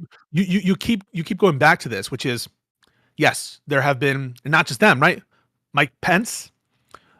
We have other insiders, in addition, like Joe Biden, Hillary Clinton, Trump as well. But yes, I would absolutely accept that all of these people had their own issues with classified documents. That doesn't make the cases the same. And I thought you acknowledged that before. That there's a whole thing called the elements of a crime. And whether there's sufficient evidence for a crime relates not only to whether you find classified documents there, but to other things as well. And so when you keep going back to, well, Biden had documents, well, Pence had documents, well, Clinton had documents, you're just not addressing the other needed elements of the case, which for former presidents and former vice presidents, you pretty much have to rely on willfulness. And there just isn't great evidence, I think, there's a lot of strong evidence that Trump was willful, especially after the subpoena, that he knew he wasn't authorized to have those documents. Otherwise, why wouldn't he have contested the subpoena? Otherwise, why would he give over any documents, right? Even giving over any document seems to be submitting to an authority. No, I'll finish up and then I got I want to give you something to reset. Go ahead. I don't think he knew he could challenge that shit. I don't think his lawyers knew he couldn't challenge that shit either. No, they did. I gotta of be course honest. they did. No, he's You challenged think so? subpoenas. He's challenged subpoenas before. Come on, guys. He challenged the Cyrus Vance Jr. subpoena. He challenged the congressional subpoena into his taxes. I think it might have been the one genuine moment he was like, oh shit, why are you doing this? You have no basis to believe that Trump subjectively thought he was prevented from challenging the subpoena. Guys, he challenged the search warrant. That's what the Dev brought this up before, that Lindsay Halligan, what's her previous involvement with Trump? She sued to involve herself and interfere in the execution of a search warrant, and Eileen Cannon, to her disgrace, provided subject matter jurisdiction until she was slapped down by the 11th Circuit. And so you just had no basis to suggest that Trump thought he was unable to challenge the sufficiency of the subpoena, and it's absurd. You just made that up, and it flies in the face of yes, but why'd you say that? Why did you say that? Because, hey, it's fucking ridiculous, right? And he's a ridiculous guy, so I wouldn't doubt it, right? I'm just You're trying to find some way to exonerate him, but the weight of the evidence here. I'm not trying to exonerate him. I guess, why would you say it? I was just agreeing with you and trying to work out considerations and everything. You were not agreeing with me. Being amicable. No, I was trying to be amicable in my conversation with you, man, and I was just bullshitting a little bit. You're flying off. It's fine. Because what you just said there, right, was essentially, I don't know if Trump would think to even contest the subpoena. Does he even know he can do that? That is an out for Trump that you're trying to give him. You're trying to say, like, well, he didn't really know he was allowed to do that, so of course he's going to hand over the documents because he didn't think he could challenge the subpoena. But even if that were true, and let's say even granted you that, because that is a defense of Trump, why would he give over only some of the documents and not all of them? If he thought that he couldn't contest the subpoena, why did he not comply with the subpoena?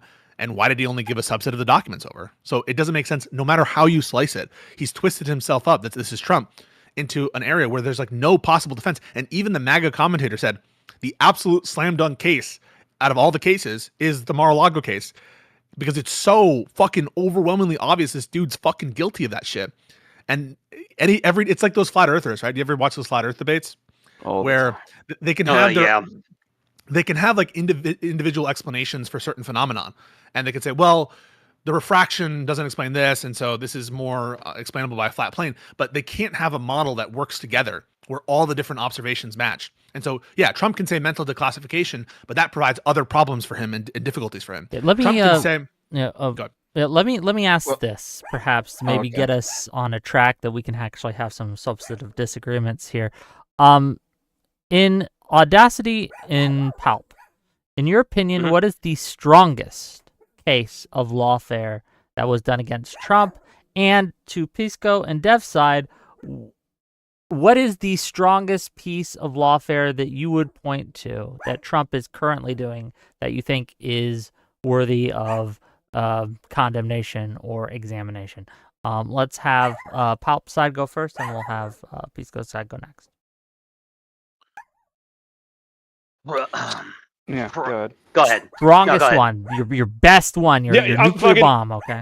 So the whole case regarding his impropriety for loans and repayments and business statements and whatnot, that I think that would be the strongest case of lawfare, because there was a bunch of testimony in defense of Trump that everything was above board from his business partners, from the people he would go do business with. However, in terms of classifying it as lawfare, it's difficult because lawfare comes with the implicit intent of a political objective or some kind of vindictive goal. Whereas this could have just been something that was done in earnest by the prosecution leading that case to get Trump on something. Now, that comes with all the contention during Trump's first term, how much people hated the man, that motivation could have been spurred by him being a president, being an asshole, for them to be motivated to then bring up these cases. There's no guarantee that had he been president or not been president, this stuff ever would have come about. But that is crystal ball shit. So to respond to that, you're talking about the Letitia James civil fraud case that was brought? Yeah. I'll just ask the question: Have you read Judge Goron's opinion on it, or the appellate division's opinion affirming the finding of civil fraud? It's not. I'll just say no because I don't remember anything. So it was all such in the time of reading it, right? I don't hold on to that information. I'm sorry.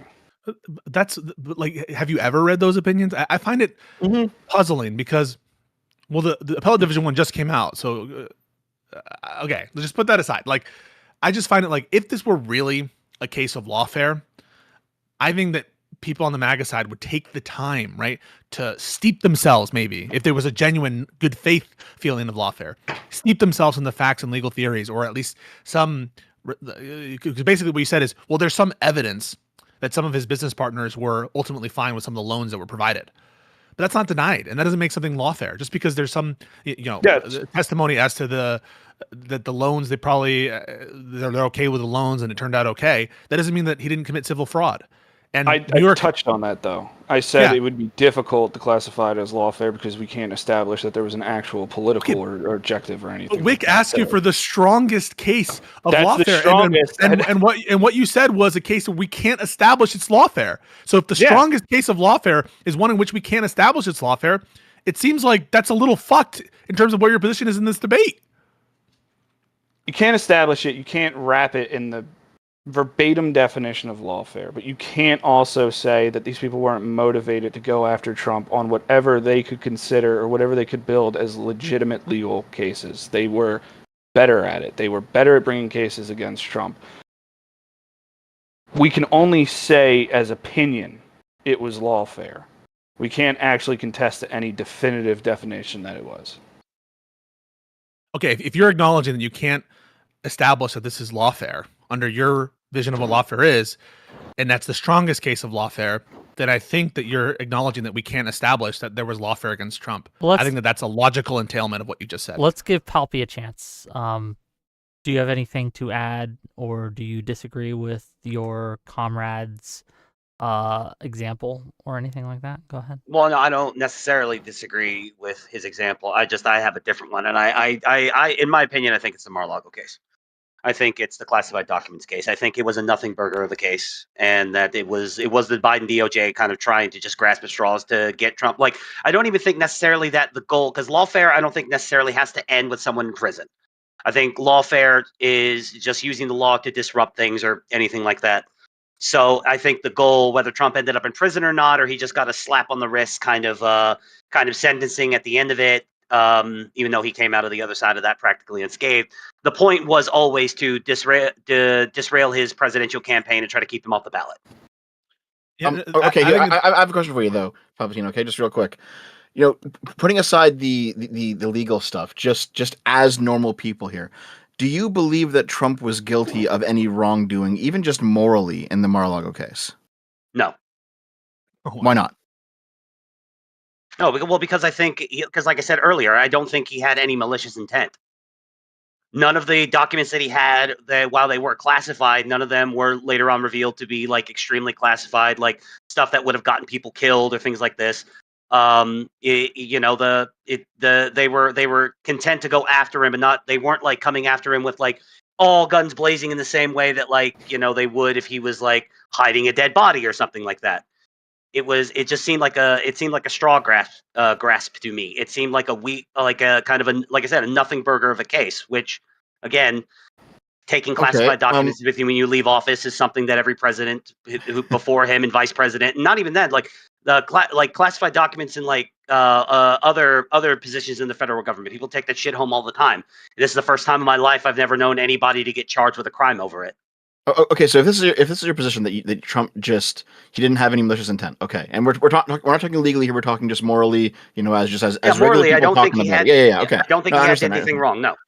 So when I asked you about those 4 cases, New York, Mar-a-Lago, Georgia phone call, D.C. election obstruction case, and you said all of them were lawfare, I think you said that. Do you have the same logic for all 4? Is that in each of these 4 cases, not necessarily for the legal standard, but just morally, that Trump he didn't have any malicious intent for any of them?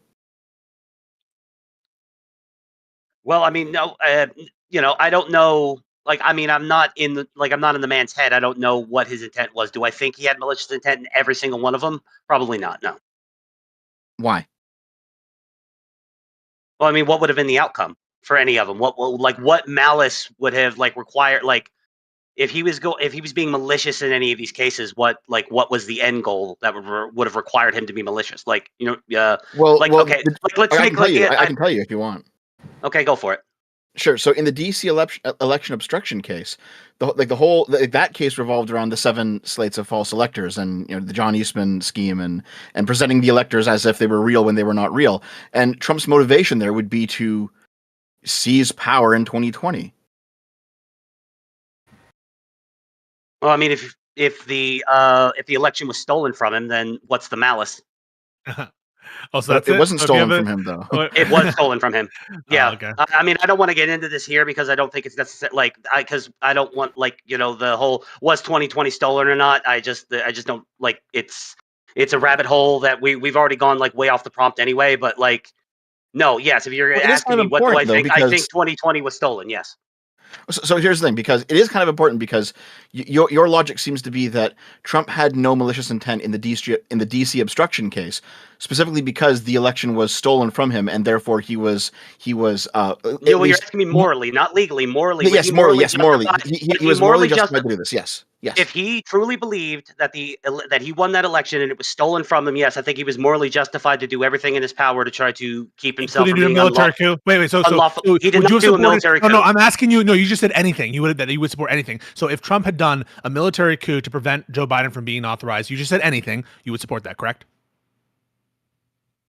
Considering that I do believe that the 2020 election was stolen from him, yeah.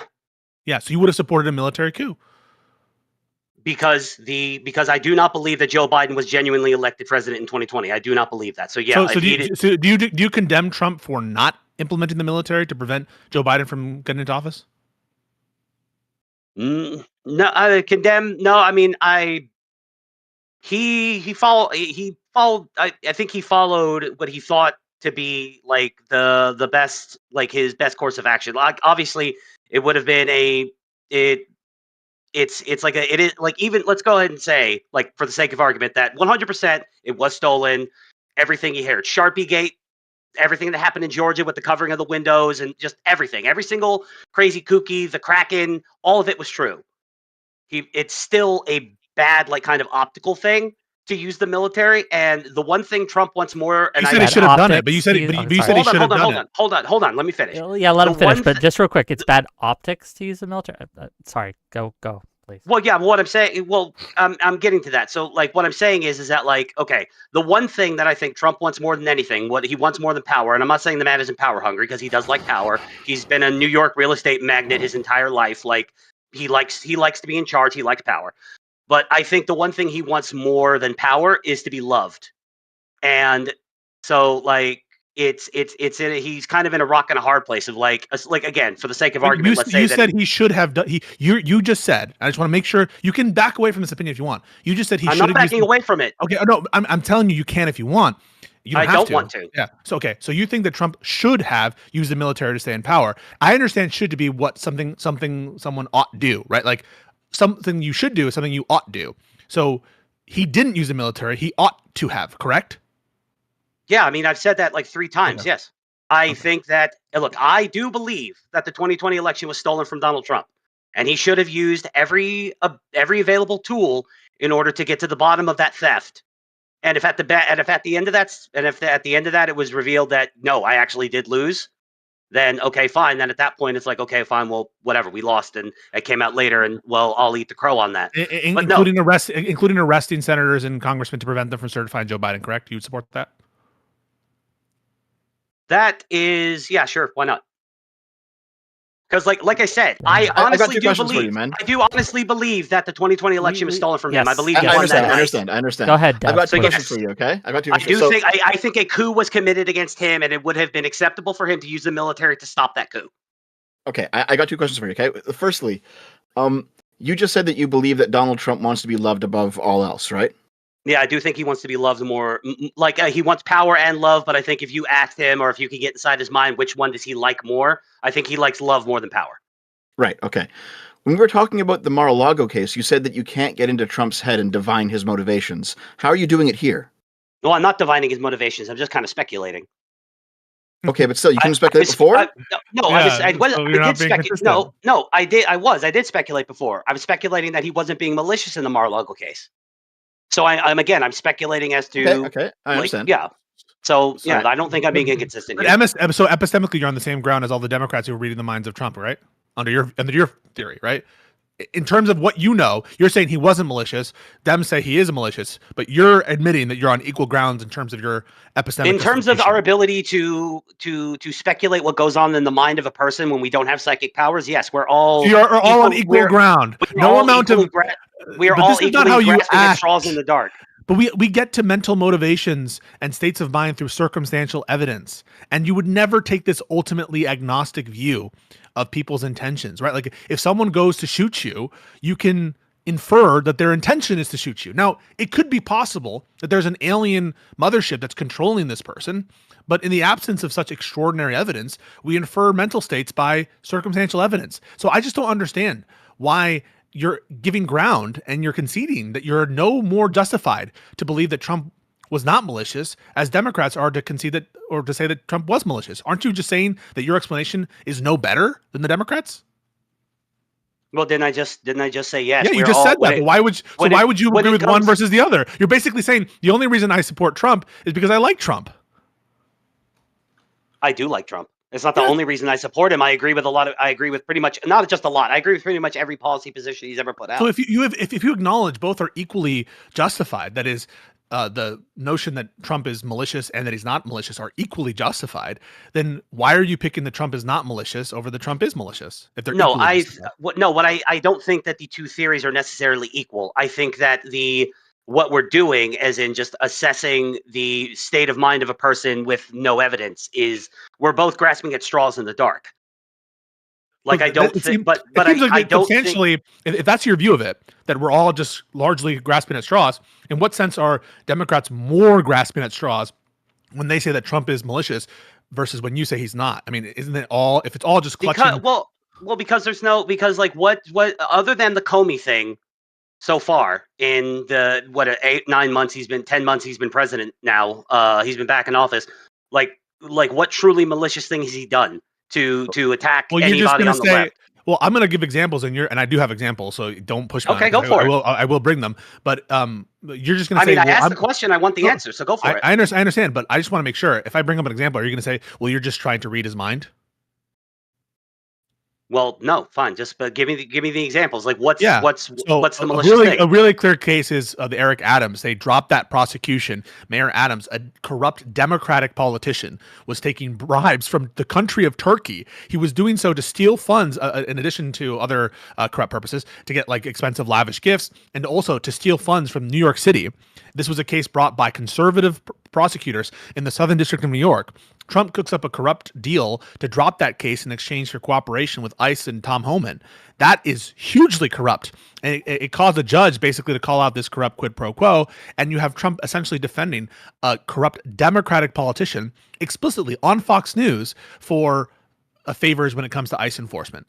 Things that don't have any rational connection to each other, right? Like what Mayor Adams' position is on ICE enforcement isn't related to whether he's guilty or not of taking bribes from the Turks. And notwithstanding that fact, Mayor Adams was let go this corrupt mayor of the, arguably from the conservative lights, the most decadent city, right, in the country, the home of the blue machine and the Democrats. Trump let him go in a corrupt quid pro quo. Okay, how does that? Where's the malice there? What's the malice? The malice there is that Trump is undermining, thwarting the rule of law, subverting our process to go after bribery and public corruption, which Congress passed laws explicitly in favor of public corruption for his own political ends. That is, to see his position, that is Trump's position, further solidified by promises of political cooperation with the new administration, and to have basically the obedience and having Mayor Adams at his beck and call. So that's the malicious state of mind, is that you are undermining the rule of law for a political favor. And if a Democrat did that shit, like, imagine that, right? Imagine that there was like an indicted Republican governor or something, and Obama comes in and says, hey, as long as you convert to sanctuary city, we're going to drop the case. Would you say that's corrupt? Yeah, probably. Yeah. Yeah, that's what's going on here in reverse. And so I'm going to be 100% honest with you. I didn't read into what was going on in New York with Mayor Adams, because New York, because it was what goes on in like New York City. It's the biggest, most populous city in the country, but it's one city in a state that's like, I'm not the only state politics I care about are my state's politics, and then granted, Trump's my guy. It's stemming off of the question originally. Do you think there was any moral wrongness with Trump regarding 4 specific cases?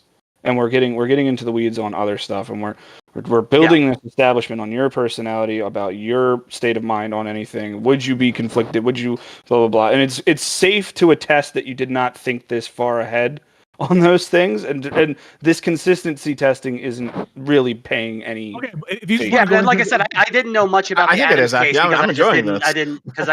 No, well, I didn't. You lit the fire.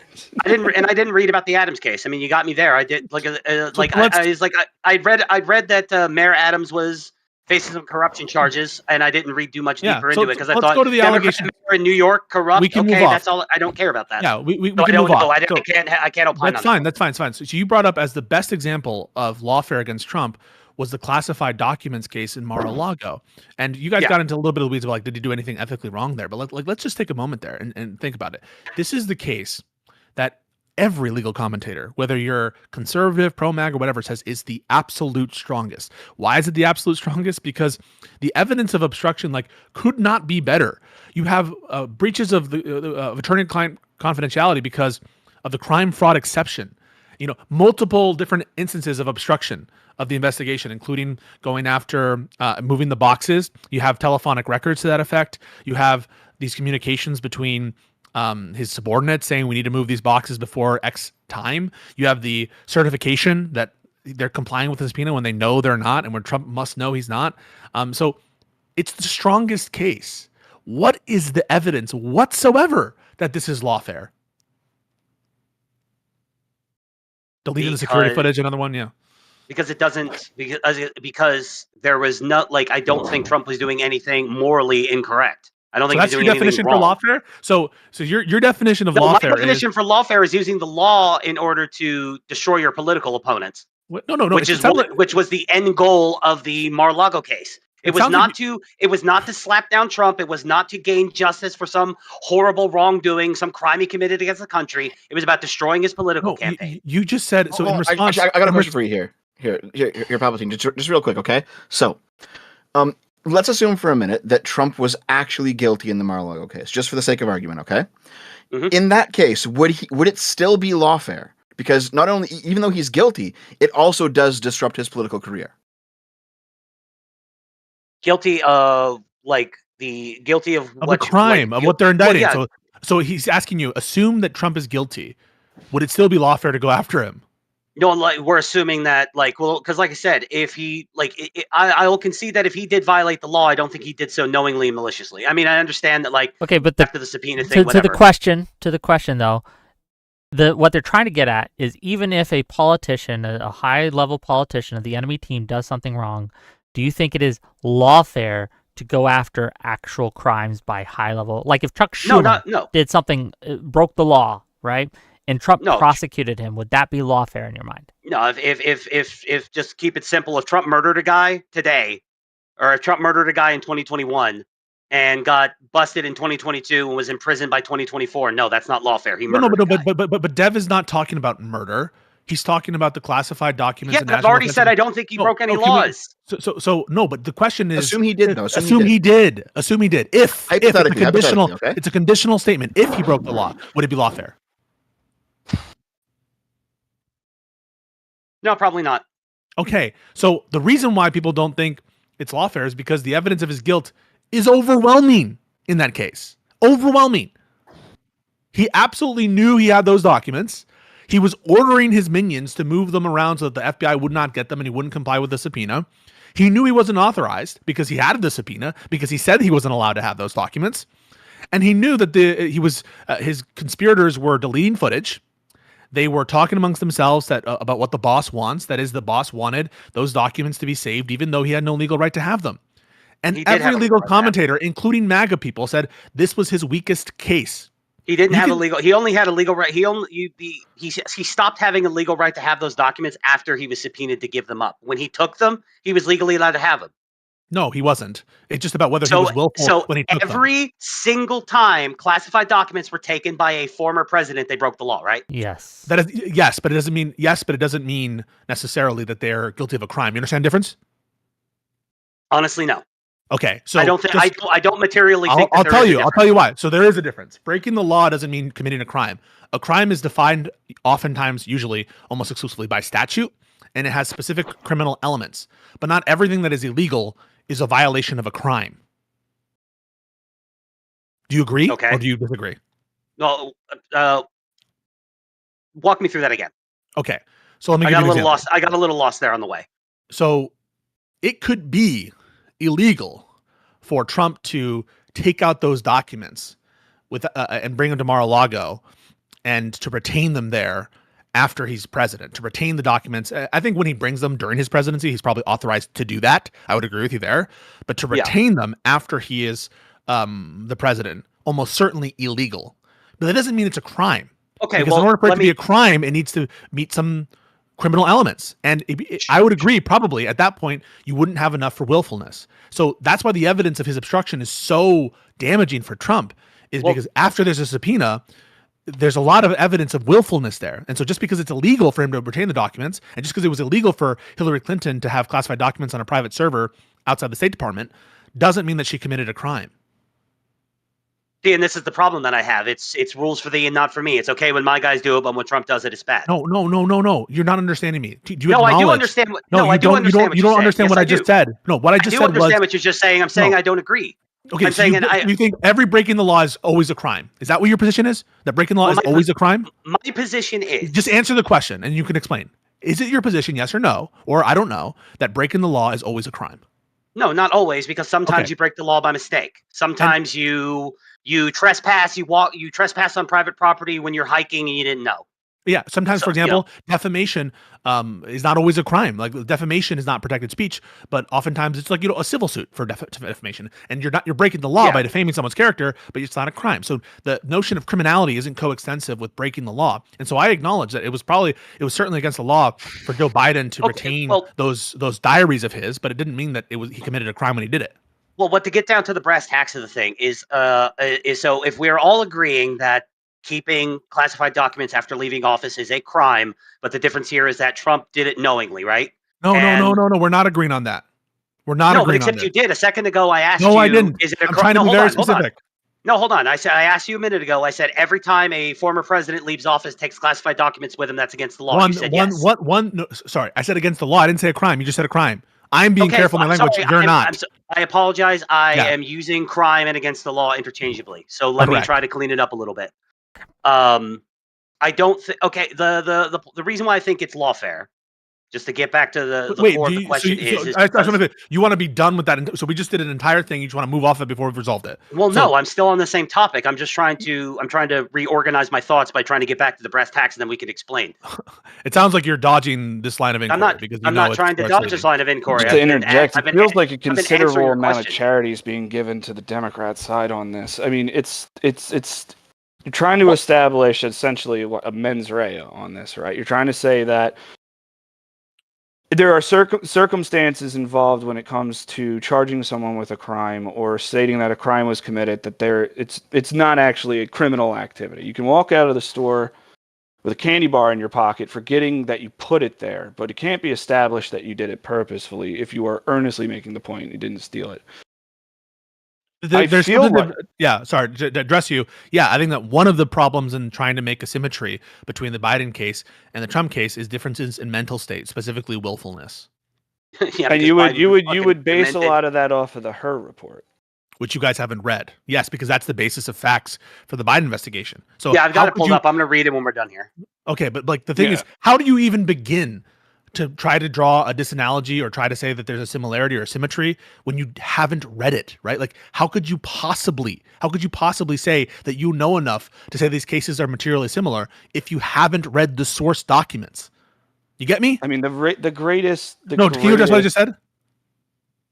Yeah, but I'm going to say what I want to say. The greatest point in that Her report, the greatest report in those reports about Biden, what is protecting him from having the mental state of it was that he was not mentally capable. That's not of true. Understanding it. How? So look at what you just did, right? This is insanity. Wait, Let me just carry. So you just wait. I just want to be very clear about what you just did. It is so insane what you just did. It is one of the craziest things we've ever said. You just said that you haven't read the Her report, and you just tried to say what the most important piece of evidence in the Her report was. So you're trying to characterize the Her report, even though you just admitted you haven't read it. So how could you possibly come to the conclusion that Biden's mental state was the strongest piece of evidence in the Her report against charging him when you haven't read it? I don't believe I'm the one that ever said I didn't read it. I've said I haven't read other things, or I've had read other things and didn't remember them. I do remember elements of the Her report. So did you read it? I remember that. Yeah, and so I read it. I read specific sections of what was referenced in breakdowns from possibly even read Pisco going into it, and from. You read quotes of the Her report in other documents, and like there was that whole time frame where they were reading, where there was an actual oral testimony of the Her report, and certain things were being called out, and I had to go read it for myself. It was like, what did he actually write down? This is you, by the way. You're like, yeah, I definitely read the Her report, and no, I didn't read the Her report. I just read news about the case. Them. Dude, come on, you didn't read this shit. And if you read it, you didn't understand it. And if you read it, you didn't understand it. Okay. No, he literally said I didn't read the Her report. I read reports on the Her report. That's what he said. No, I didn't read reports on the Her report. I went to my bad. Sorry, I misunderstood you then. My bad. I apologize. Certain things that were being said. The reason I remember the mental state comment is because that jumped out. That was like, what exactly is the surrounding wording on that? I only remember given that you read the Her reports, do you recall what the classified documents at issue were? No. I mean, I know where they were stored. That's all over the Her report. How could you have read it and not taken away the bare topics of these documents? That's just a test to see if you read it. Because it's not something I'm going to hold on to. I'm sorry. Hold on. One more question for Pisco's and Dev's side before we get to closings. It's been a rough one, gang. In your opinion, what is the strongest case of lawfare that Trump is currently, or maybe in the past, performed that you find the most egregious, the one we should be most up in arms about, the one that is most damaging to Trump or to Trump's being seen as someone who doesn't engage in lawfare? Go ahead. I would say the before this, it was, in my opinion, probably the Mayor Adams deal. But this one takes the cake. I think the Comey indictment, this is an act of pure presidential discretion. Okay, The so White this House Comey interfering in the one DOJ. Yeah, particular this is the worst one because smoking gun. it's so lacking of facts and law, and it's a direct order from the president in public, and it's directing the DOJ for political reasons, explicitly stated political reasons related to revenge. And so, in that sense, it is the worst act of lawfare by Trump. Okay, what about you, Dev? Same answer or different? I don't know if I'd put this one as the worst. It's pretty high up there. I think it might be, but I also think I might give it to the series of cases back in March where he was going after all the various lawyers who had contributed to the cases against him during the Biden presidency. That's pretty fucking bad. The reason I put so two things there. So because I think and I view the norms related to the Department of Justice in a more salient fashion than some of the other norms related to other agencies. And although to be honest, the law firm thing deals with the First Amendment, which I hold to a high esteem. So honestly, that there's a good case for that from Dev. Maybe it's a recency bias. I think another argument is from the first term, the lawsuits to try to steal the election. Are arguably some of the worst instances of lawfare, what I take to be lawfare, which is to like subvert the Constitution or to subvert the rule of law or to file lawsuits in bad faith for a political motive. But in general, vis-a-vis like the DOJ, I would say this one with Comey is the worst. But I do think that these First Amendment cases in March and later on are also really, really bad. Do you do either? We've been over the Comey thing, but do either Palpy or Audacity, do you have any counters to the other examples that were brought up by Pisco and Dev just there, whether it be the law, the cases against the law firms that prosecuted Trump or Trump-related issues, or the lawsuits regarding the election in 2020? Any counters to any of those? Anything you want to I mean, not really. It is lawfare. And as I stated before, I'm not excited about lawfare being on the table. I'm also not shocked that it's happening, and I'm also indifferent to it happening, and it's going to happen for the next 3 years. It's going to be the case going forward that this is the game we're playing now for a considerable amount of time into the future. And if you don't win in the midterms, and if you don't win in 2028, whoever the kingmaker chooses for the next round is going to continue this behavior. And I just find I find it hard to be empathetic to any of this, because it's like, well, what the fuck did you expect? You poked the bear, it woke up, it started eating your face. Now, I agree that the things back in March going after the lawyers that went after him, that is, yeah, that's lawfare. Like, I agree with him. I'm indifferent to it. I don't think the 2020 lawsuits to try to overturn the election were lawfare, because I believe the election was stolen. So Wait, just real quick, did you read any of them? Because I read 62 of them. I read them at the time. This was 3-4 years ago. I don't remember All 62? the details. No, not all 62. I just said some. I said I read some of them. All right, got you. Yeah, go ahead. Okay. And I mean, I read a little bit about them. Like I said, this was years and years. This was at the time it was happening. This was years ago. It's been a wild fucking ride. I think we can all agree with that. Like, whether you're for it, against it, happy, sad, it's been a wild ride. A lot of shit has happened. The last 4 years has felt like a decade. So yeah, I forgot a lot of stuff. Yeah, just for my own edification, are you or do you subscribe to any QAnon stuff? Would you consider yourself QAnon? No, I'm not a Q. Okay. I'm not a QAnon person. I make fun of curious. QAnon people a lot. I just agree with them. We happen to agree on this one thing, that 2020 was stolen, but I'm not a Q person. Okay, I'm gonna read. No, I don't. Hold on, I do want to hop in here real quick. Okay. Well, I don't believe. Yeah. Okay. Yeah. Anyway, no, I don't believe that.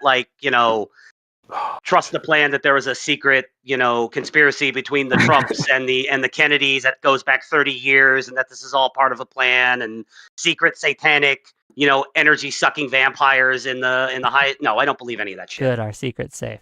Go ahead, Dev. Yeah. So I just want to point out, right? The actual point of this debate was about the Comey indictment and whether it was lawfare or justice. And I know, so Audacity, I think you had a critique that we got derailed for most of it, and fair enough, right? But the reason we got derailed is because ultimately you guys admitted that it was lawfare and you were indifferent to it. And you were indifferent to it because both of you seem to believe that the Democrats committed lawfare first. However, we just now talked about Democratic lawfare for like an hour and a half, and we brought up a whole bunch of evidence on the other side of that position. Is there any equivalent evidence that you guys can bring up on the other side of the Comey position? Because we have a ton of it to show that it wasn't actually lawfare. My because I started this off wrong, my evidence has been dismissed by Judge Pisco. I'm not allowed to claim the public testimony and all of the conflicting statements that were used to bring the indictment forward. Not if you can't point to them. Not if you can't point to them, right? Like, you're just saying, oh, conflicting statements, this or that. But what conflicting statement? Have you thought about that? Like, what statement are you saying is conflicting? I'm totally saying the record is. I'm asking you for the evidence. You said there's no good evidence available, and then maybe they have some in the that was given to the grand jury, but you haven't pointed to a conflicting statement. Sorry if I'm not terribly specific on this, but you have all of the testimony Comey's providing in front of Congress stating that he either did not authorize or was unaware of any authorization of information during probes or so on and so forth being leaked to the press. Time goes on. Eventually, you get an original statement from McCabe saying, "I'm not aware," so on and so forth. And also that I didn't need Comey's authorization to get this information to media. We have DOJ policy in place that allows us to make connections, or allows us to provide information to media. You then McCabe says he did leak. Right, McCabe says he leaked. That's one thing, and there was a whole IG situation with him and a report that came out against McCabe. But you fast forward to current events, and you have McCabe but giving a media interview where he's said he was talking, like Comey was aware, essentially. It was a little wink, wink, nudge, nudge. Like, I didn't need his authorization, but he was aware that I was doing it. No. McCabe says that he told Comey on the 31st of October. The article was published on October 30th. So at no point did McCabe allege that Comey gave authorization. That's why McCabe says he wouldn't have sought authorization from Comey, because he doesn't need to. So because he didn't. There's no evidence he did. Right. And the whole thing, all the congressional hearings, all the testimony, all of Comey's arguments, the things he was asked was, did you authorize, or were you aware of authorization, or aware of intents to leak information to the media? Yeah, and I'm asking for you I'm asking you what the evidence is, because you were asked a question. Basically, we're providing all this evidence to substantiate and to justify the cases against Trump. Do you have anything similar? That was what Dev asked you on the Comey case. And you're like, well, we have all this like evidence, bro. But I'm like, what evidence? Yes, I know what Comey said. I know what McCabe said. They're not in conflict, at least with respect to the claim at issue here. And I'm not aware of the other inconsistencies that you're pointing to. So what actually is the evidence of the crime here? If I could get a minute to look it up, I can tell you. No. As you sit here, are you aware of it? Yeah, I am aware of it. I am aware of it that he was in a media interview where he alluded to Comey being aware of his or others' attempts to get information out to the media. On October 31st, but that's not authorization. That's knowing about it after. I'm gonna read these super chats while he looks up the specifics. Give him a moment to do that. Once he does that, and we'll finish this up. We'll go into closings and we'll close it out. $5 from Cameraman 502. Since it's just MAGA getting bodied and can't be bothered to read, anyone have thoughts on the Psycho Alpinist? Pisco, what watch do you wear? Do you rock in court? Yeah, so unfortunately, I have an Apple Watch. I need to move away from it though, because even with like the nice band, they kind of look janky. So I'm actually I'm in the market for a watch. Okay. $5 from Alexander Wynn. Pisco, is there any proof that Trump knew there were more that he did not? There were more documents that he did not turn over? Yes. Yeah. So there absolutely was proof that Trump was aware of other documents, namely the fact that he was authorizing and asking his lawyers whether they had to turn them all over. The fact that he told his Oliver. I forget his last name, but one of his adjutants, one of his body men, he told him to move boxes, and that's what Carlos de Nauta? Oliveira. And I think it's called Carlos de Oliveira. One of these guys, he DIT guy, yeah. he said that Trump said move those boxes, and that he picked out those boxes. And so there is evidence that Trump was aware and that he was directing which boxes to move. And so yes, there's evidence of knowledge. Absolutely. Okay. $10 from the pleb. I take back my good faith question to Palp earlier.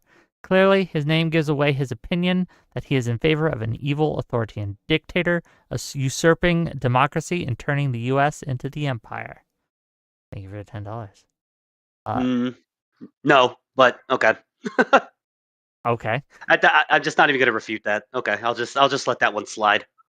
Okay. $20 from Zonia. Dev wants us to super chat about communist subversion so that he can bonk Pisco about it. Do you want to bonk my God. Pisco about it? What about communist subversion? I don't know. I don't know. Okay, well, thank you I for don't the know what $20. $5 from Jamie Rogers. As per usual, the Trump supporters cite vibes and assumptions while sneering at the suggestion that they actually fact-check themselves. Shocker. Thank you for the $5. Okay, with that, Audacity, did you find what you needed to find? Yeah, it's a blurb from The Hill.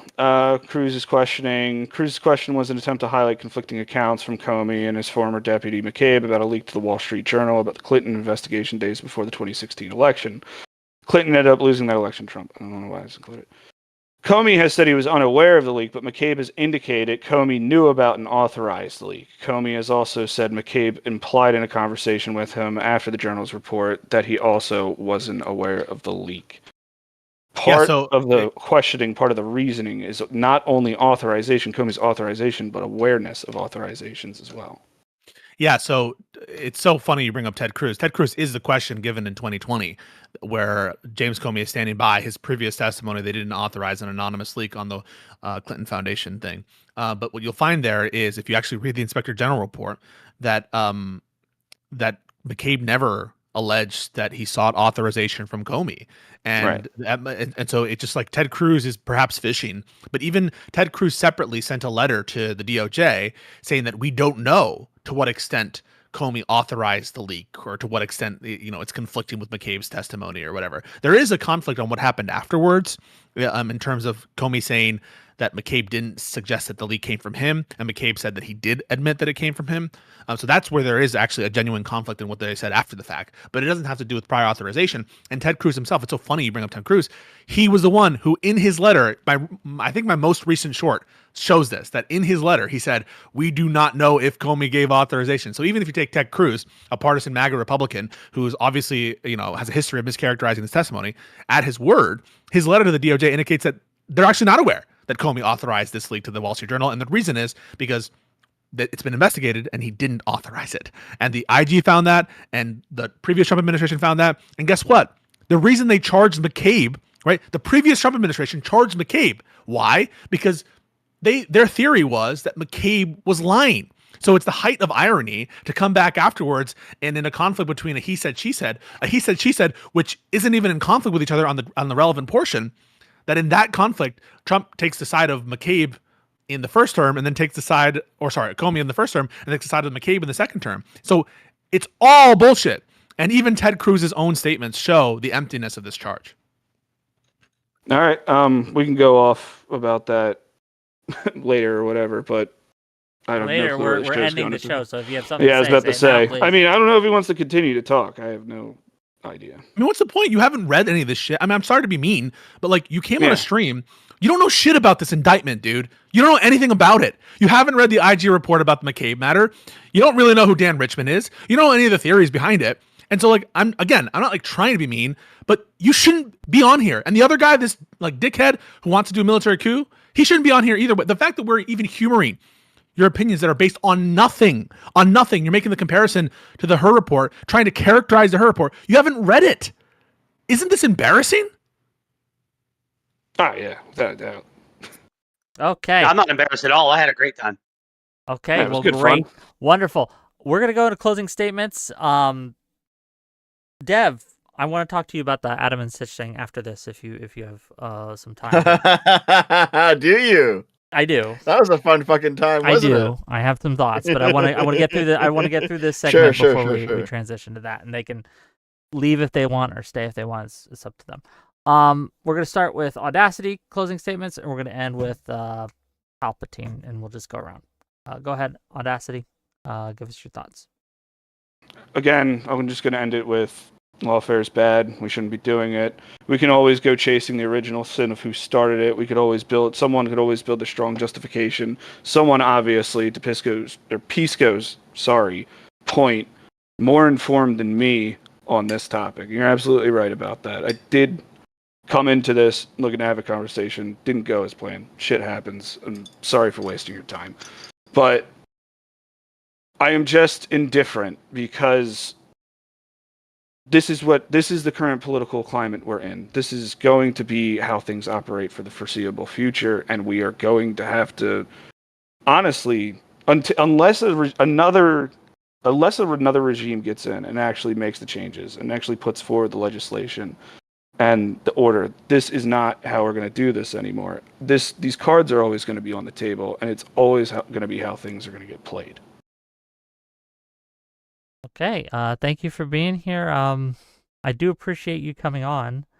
Yeah. Thanks. I've linked to all these guys in my YouTube description, by the way.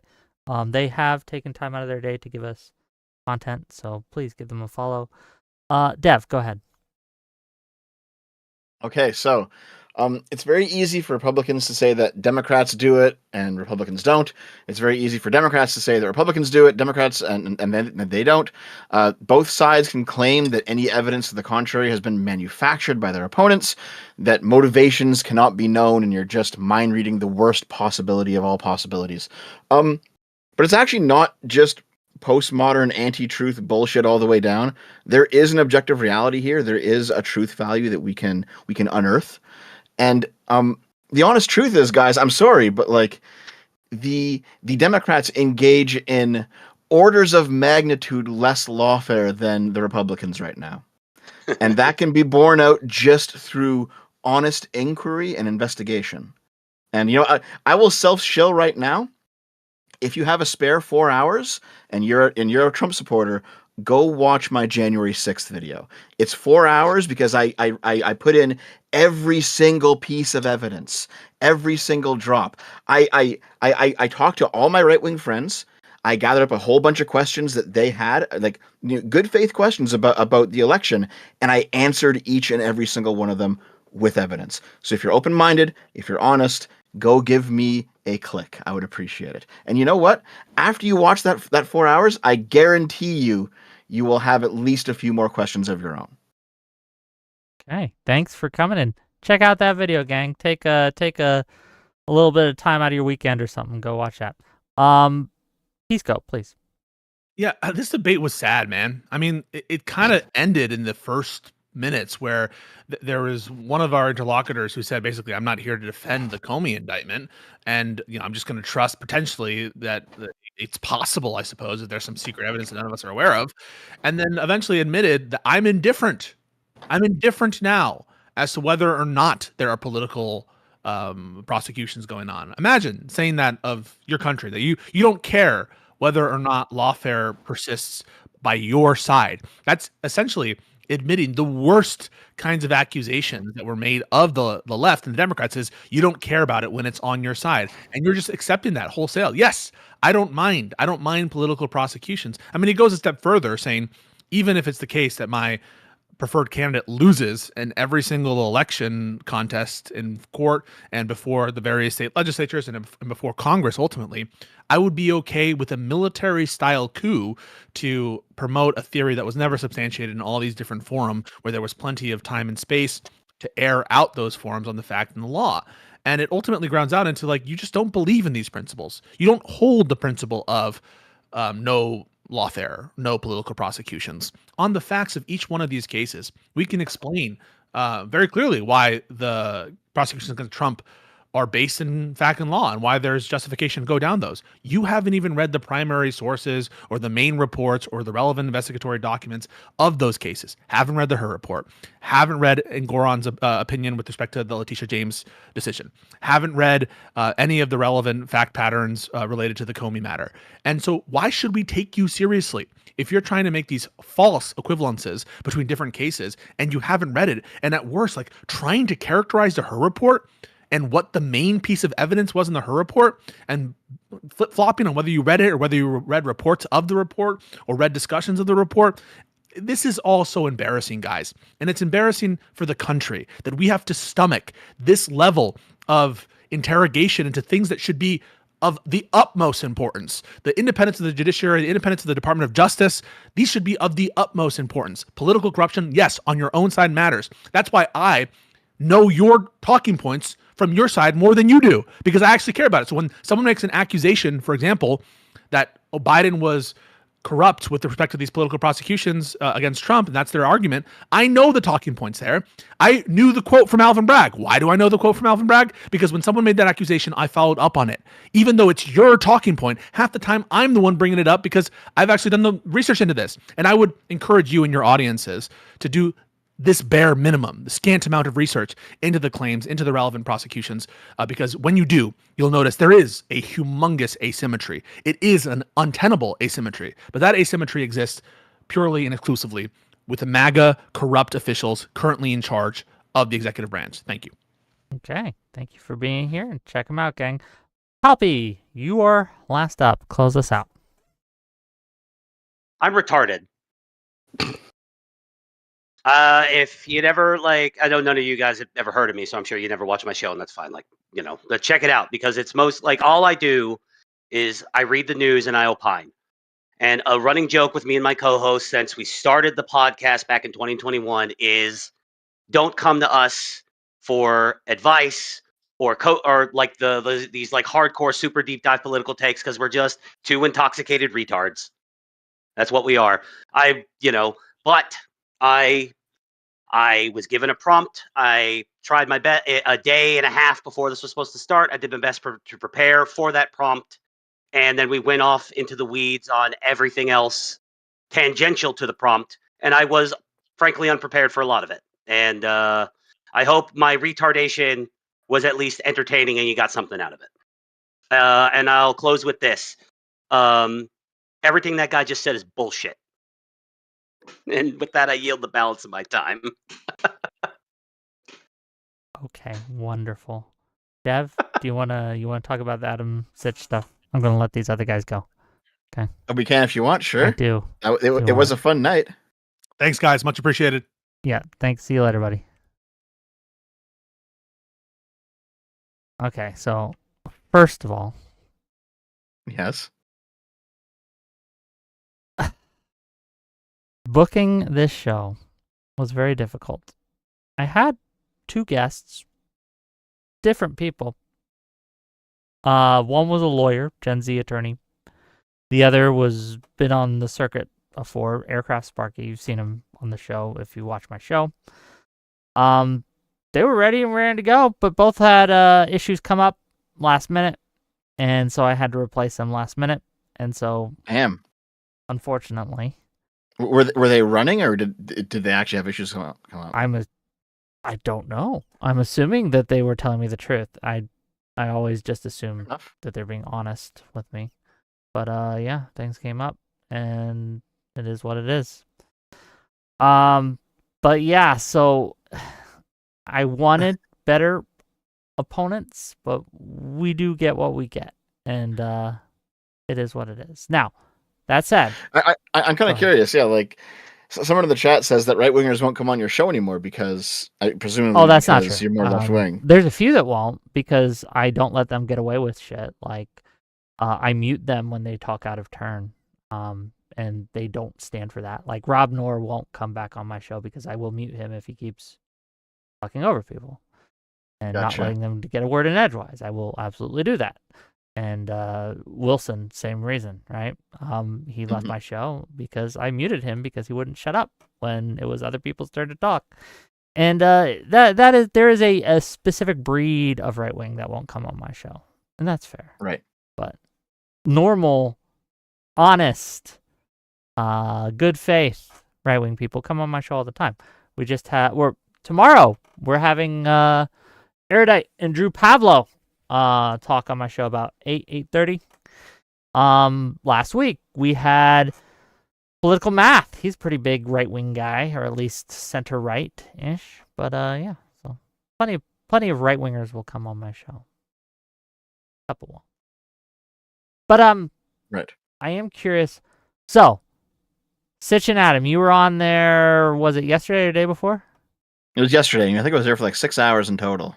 Yeah, what were your thoughts? So first of all, I didn't watch all 6 hours. I'm going to be real with you, but I watched quite a bit of it. At a certain point, you said that you claimed that what they had initially invited you to talk about, you guys weren't actually talking about. So can you kind of give us the kind of set the stage on what it is? Yeah, go ahead. So basically, we were going to react to a video by I forget her full name. Her last name is Sargon. She's like a right wing figure. It's not Sargon of Akkad because it's a her. I forget her name, but she's a right wing figure. Her real life last name is Sargon, and we were going to react to a video of hers because she was talking about like how good the Trump economy was. Okay. And what I understand is that we're going to hop on a watch together and react to that. Yeah. But I didn't watch their Sunday show, but apparently Adam called out AJW on their Sunday show. And so Adam was like, "Oh, well, just come on Tuesday and we'll deal with it." Which means that he double booked us, and even Sitch didn't know that he had double booked. Oh no! It just only Adam knew it. Batya Sargon, is that who you're talking about? That sounds familiar. Yeah. Yeah, I've heard of her. I haven't really watched too much of her stuff. Okay, so you're double booked. You both show up. What happens? First of all, how do you think it went overall? Like, what's your vibes? Just the general. Oh, I mean, Sitch and Adam's chat absolutely fucking hate me. Oh, which is fine. But I think it was actually a good talk with Sitch and Adam. It always is because I'm friends with them, right? So like, it's never actually unfriendly. Okay, so they get on. AJW gets on too. What is the actual conversation you guys actually had for those 6 hours? Well, for the first hour, it's Adam and AJW hashing out their Jew posting controversy, whatever they had going on. I kind of tuned out during most of it because it was just their drama. Okay. And then after that, there was the trans debate and like how how prevalent is left-wingers transing your kids actually. And then after that, I think there was like an impromptu J6 debate between me and AJW, where AJW's response seemed, go watch it for yourself, don't just take my word for it, but it seemed to be him just kind of shrugging and doing the it's a novel legal theory, LOL, who cares kind of thing. And then after that, he left and we moved on to other topics. I saw the part I want to talk about is the trans stuff. Okay. Yeah, sure. First of all, are you satisfied with how you answer? Looking back, do you think you did well during that segment? Maybe, kinda, probably not. I don't know. I feel middling on it. I think that like one of the issues that I had is I think that you allowed them to get away with something I see on the left all the time, and let me explain.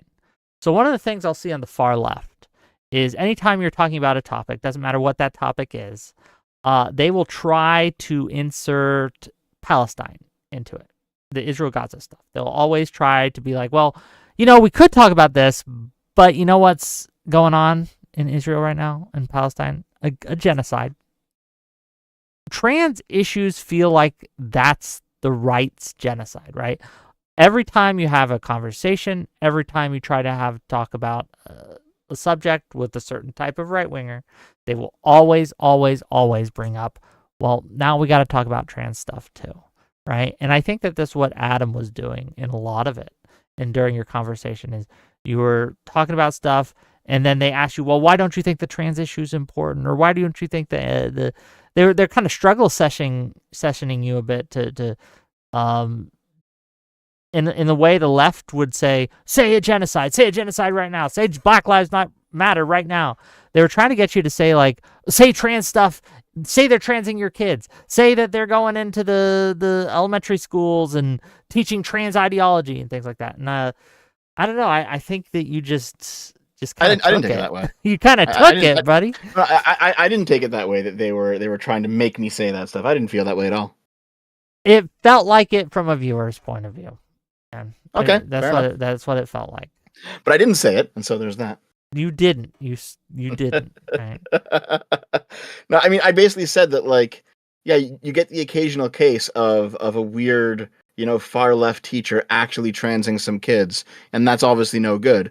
But it does not happen nearly as much as like the right wing aggregate accounts say it is, right? Yeah. Like if your entire news feed was just like libs of TikTok and DC Drano and all these fucking retards pumped into your skull 24/7, you would think that every teacher is transing every kid out there, and it's just not fucking happening like that. But they were, at least Adam, I won't say so much Sitch during this, but Adam was very adamant though that meant you were kind of like downplaying it. That meant you were trying to pretend or sweep it under the rug and things like that. But what's a good answer for that in your opinion? Like when they, I think Adam actually provided the good answer for that, because I don't know if you saw this part of it, but he said that there's kind of two scales here. There's how bad a thing is and how frequent a thing is. And when I say that it's not very frequent, I'm not saying that it's not bad, because it is bad. fair, but again, it's one of those things where like, yes, it's bad, but I think that even admitting to some of the frequency, right, can get a little dicey. Now, yes, it does happen. It has happened before.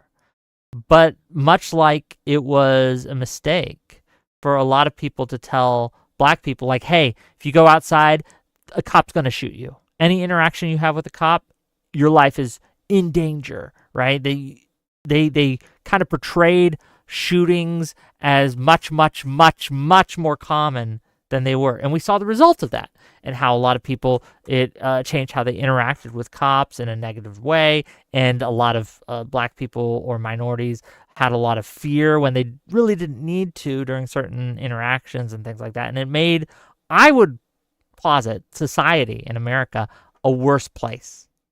I think the trans stuff does that too for the right. Yep, that makes sense. It absolutely has poisoned people's brains, and they are looking for, it's like a treasure hunt now. Much like the woke stuff was a racism treasure hunt, where they were trying to find the racism in every interaction, trying to find the racism in every kind of organization or institution or lesson or things like that.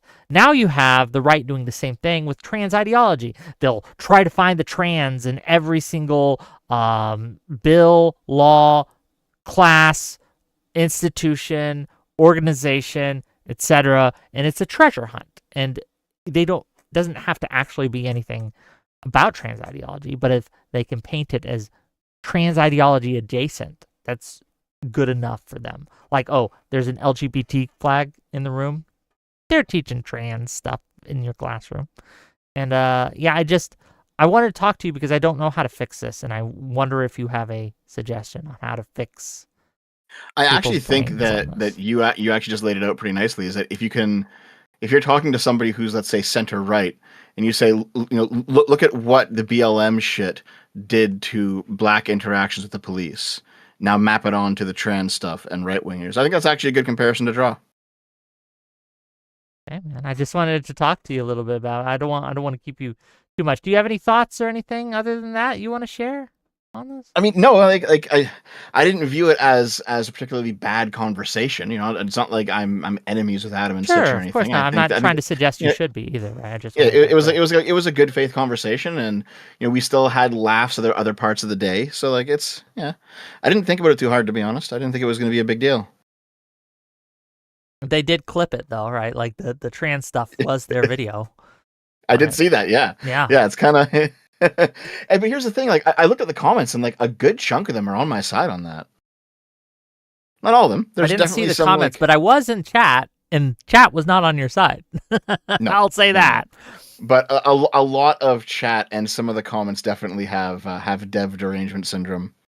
Why do people hate you now, though? Because that isn't something I just see in Adam and Sitch.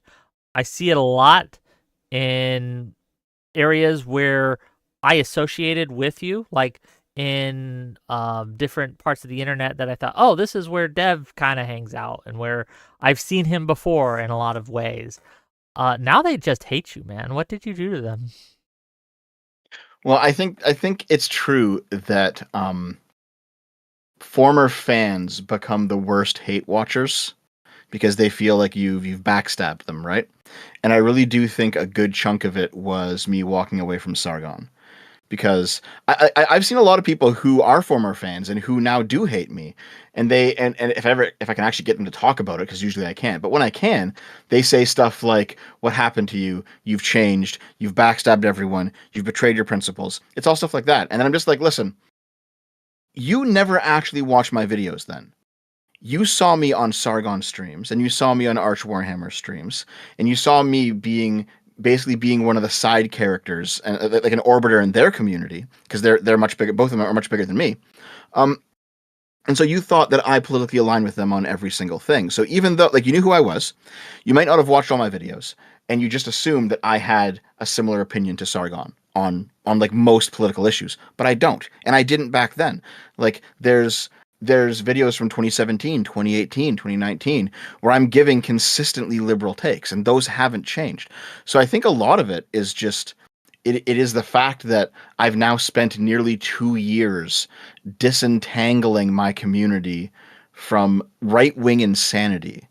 And there's a lot of people who have decided to remain insane. When you say right-wing insanity, I think I know what you mean, but I'm just curious. Right? What like? Can you define it? I mean, like all of the conspiratorial nonsense that came out as a result of like the COVID lockdowns. There were so many people who were like center-right reasonable people who completely lost their minds while being locked down, and they thought that it was never going to end and it was going to be the new normal, and you're going to have like vax passes that just to leave your fucking house and all this crazy bullshit. None of it ever came true. And now there's lots of criticism, I think, of government policy during the COVID era, but a lot of like the worst stuff did not come to pass, but it didn't matter to these people. They basically came out of it mind fucked, and they've remained mind fucked ever since. I agree. I have seen a marked difference in how people who are very on the right view the world and interact with the world pre-COVID versus post-COVID. I worry that it's unfixable. I worry that these people are unreachable. I don't want to believe that. I don't want to think that. But I don't know how to overcome this idea that someone has taken the worst possible outcome that could have happened, pretended it actually did happen, or that they wanted to, and it was only by the grace of Trump that they was stopped, right? And they're just going off of that worldview. I don't know how to correct that. I don't know how to fix it. Well, to be honest, those two guys today were probably maybe less extreme, but still examples of that type of thinking, right? That shocked me. I think the election was stolen thing, right? Like, he didn't want to get into the weeds of it, but I kind of did with him. I kind of did want to talk to him, like, okay, well, why do you think that? Like, what do you believe? I've talked to other people before, right, that I would consider reasonable. And during the course of conversation, they'll bring up the fact that they think that the 2020 election was stolen. And I don't know. I just don't understand it. I don't get it. I can't process that level of brokenness. I don't know, man. I don't know. Yeah, I do think a lot of them actually are just unreachable. I mean, maybe if we ever actually manage to get Trump in fucking prison for all the shit he's done, maybe that'll help, but I doubt it. I think honestly just the millennial right wing is just fucking gone. and we're just gonna have to wait until they hit 90 years old and they all die off, and then maybe I think they're like permanently fucking gone. So like I had a debate with Sargon over the fucking like J6 Trump was stolen thing. And it went the same way. It's like we go through all the evidence, we go down to the very bottom, and he justified it the same way that that Palpatine did. It's like, well, he was stolen from, so it was all justified. And it's like you can't reason with someone like that because there's no actual reasoning happening. They are assuming that Trump was stolen from, and then everything else logically follows from that point, but there's no evidence that Trump was stolen from. But didn't you read the Navarro report? Right? And they'll just it's kind of funny because if Trump actually was stolen from, you can, if that were true, everything else you can kind of understand. And it's like, oh yeah, maybe he should have done some of that stuff. Maybe he should have. It becomes much more reasonable. But the issue is that he wasn't. And the issue is that they do not believe in the objective reality. And here we are. Okay, Dev, is there anything else you want to talk about while you're here? Any thoughts, any issues you have with me or anything like that? Otherwise, I'm going to let you go. No, I don't think so. I mean, I think in terms of what happened with Adam and Sitch yesterday, I never met AJW before. I don't think I even knew who he was. I heard of the name once or twice, but like really, didn't know who he was. Mm-hmm. I know like an hour after he left, I called him slimy on the stream, and the chat like erupted at me. And Adam was like, "Do you feel he was slimy? Do you stand by that?" Yeah, Adam was like, "You can't call him slimy after he left, Dev." And I mean, he felt like it. I'll just say it again. He felt like it. It's okay. Like it was my first impression of him. Maybe he's actually a really nice guy, but like after I had that conversation about J6 with him, where he just kind of like had the sheepish smile of, I know what happened. I'm not that stupid, because he doesn't seem like he seems like he's a smart guy, but he's like, yeah, it's novel legal theory. Who cares? Doesn't matter. And the smile on his face, I was like, that's like kind of a slimy smile. And I didn't understand what I was feeling, but like an hour later, I had kind of worked it out, and I was like, oh, that's what that guy is. Okay, I understand now. I had a conversation with a gentleman by the name of Political Math with Erudite and Eucharist, and he made a statement that was interesting to me, and it kind of played into something that I've been thinking for a long time. The statement he made is, if I came out on this stream and I said I was going to vote for a Democrat, I would lose all my influence on the right. Because we were talking about stopping Trump, and he agreed that Trump needed to be stopped. And I suggested to him, well, the best way to do that, I think the only way to do that, is to vote for Democrats in the midterms, right? If the only way that Trump is actually going to be stopped is if we get legislative, if Congress does their goddamn job, and the Republican Congress isn't going to do it. So we need the Democrats to step up, and to do that, they need more seats. They need control of the houses, of the House and the Senate. And so I suggested to him, like, if you are serious about that and you do believe that Trump needs to be stopped, that's how you do it. And he wouldn't commit to it, in part because, and I think he's correct here, if he did say that on my stream that he was going to vote for a Democrat in the midterms, a lot of his audience would just, well, they'd do what they're doing to you, Dev, right? Yep. And I wonder, and I don't know, I've never talked to AJW before. I know who he is, right? But I've seen him on a couple things. I think perhaps the reason he doesn't say it, even though he knows you're correct, is because his audience will just leave.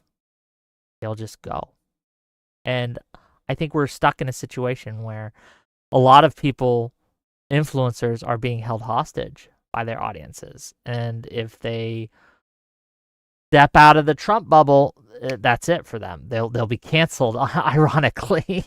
Yeah, no, I think that's true for a lot of them. For example, I know it's not true with Arch, because he has in fact given some like non-right wing takes, and his audience has been mad at him, and it hasn't mattered. He just keeps on. And with Sargon, I think it's different, because Sargon focuses on European politics and like British politics. And I'm sure progressives don't want to hear it, but the right wing has a much stronger claim when it comes to UK politics, because some of the shit the left has done in the UK has been fucking insane. And also they don't have the election theft problems or any of that shit, right? Like it's a different political situation, and he focuses mainly on that. When he talks about Trump, he's almost always wrong. When he talks about the UK, he's right a lot more than I think left-wingers are comfortable with or give him credit for. I just don't know But- enough about the UK to comment on his comments on the UK, right? So I can't. Right? No, yeah. But it's just one of those things where, like, because Sargon's particular flavor of right-wingism is not solely anchored into Trump, he can actually, if he wanted to, say negative things about Trump and be okay. I mean, he doesn't, but he could, I think. But I think like a lot of people who are basically only online personalities, like for example, libs of TikTok, even if they wanted to say something anti-Trump, they can't. Well, it's the reason a lot of them shut up about the Epstein stuff too, right? Like a lot of them just, most of them stopped talking about it, like almost immediately, almost overnight. Not all of them, to be clear. There was a few that were still, and few that still are pushing it, right, and quite mad at Trump for covering it up and things like that. But there's a sizable portion who just shut up because they knew if they kept pushing, that's their audience just goes. And I don't know how we're in this kind of trap, right? This trap where the influencers are giving and poisoning the well in a lot of the ways. Like after the Mormon church got shot up. I don't know if you saw this, but they scoured the guy's social media history and they found him with a Trump shirt on, right? Now, again, we don't have any information on whether or not him being MAGA had anything to do with him shooting up a Mormon church. We don't know. But even, I don't think most reasonable people were even alleging that would be the case. But even still, many people on the right felt the need to Photoshop that picture out and present the Photoshop picture as the actual picture. And the Democrats, the liberals, they're lying to you and they made this up about the Photoshop. And the reason I know which one's Photoshopped and which one's not is because it's still up on their 2019 Facebook page, right? Right. Yeah.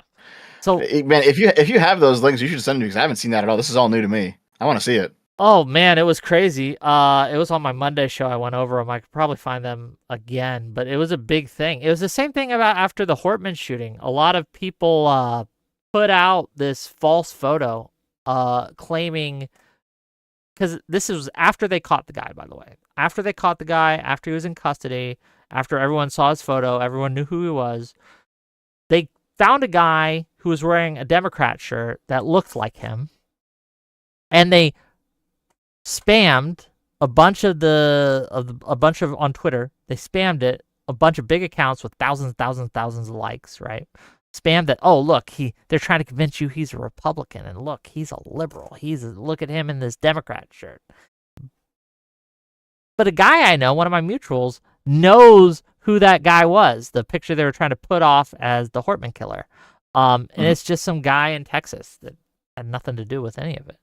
And this kind of, the reason I'm bringing this up is because we see this, a rising portion of the right who will just outright fabricate evidence, even if they don't necessarily need to. Anything but to say that, oh, the killer, the shooter, the perpetrator had anything to do with Trump or the right-wing politics.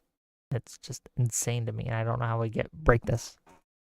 I mean, I do recall seeing a Photoshop of the guy who shot Charlie Kirk wearing a Trump shirt, and that was false. Yeah, but I don't know. Too. Yes. Yeah, like I don't know if that was like a leftist who did that, or if that was actually a right winger who wanted to make leftists look bad, because that also happens sometimes too, or like a 4chan troll who's like, wouldn't it be funny if I put like Trump, like Trump on this shirt and then put it out there and then get everyone fighting each other for no fucking reason, because 4chan does that shit sometimes just for fun. Yeah, I just worry that a lot of people will push it and believe it, and it'll just be the zeitgeist now, and no one will question, unfortunately. Okay, That's all I got for you, Dev.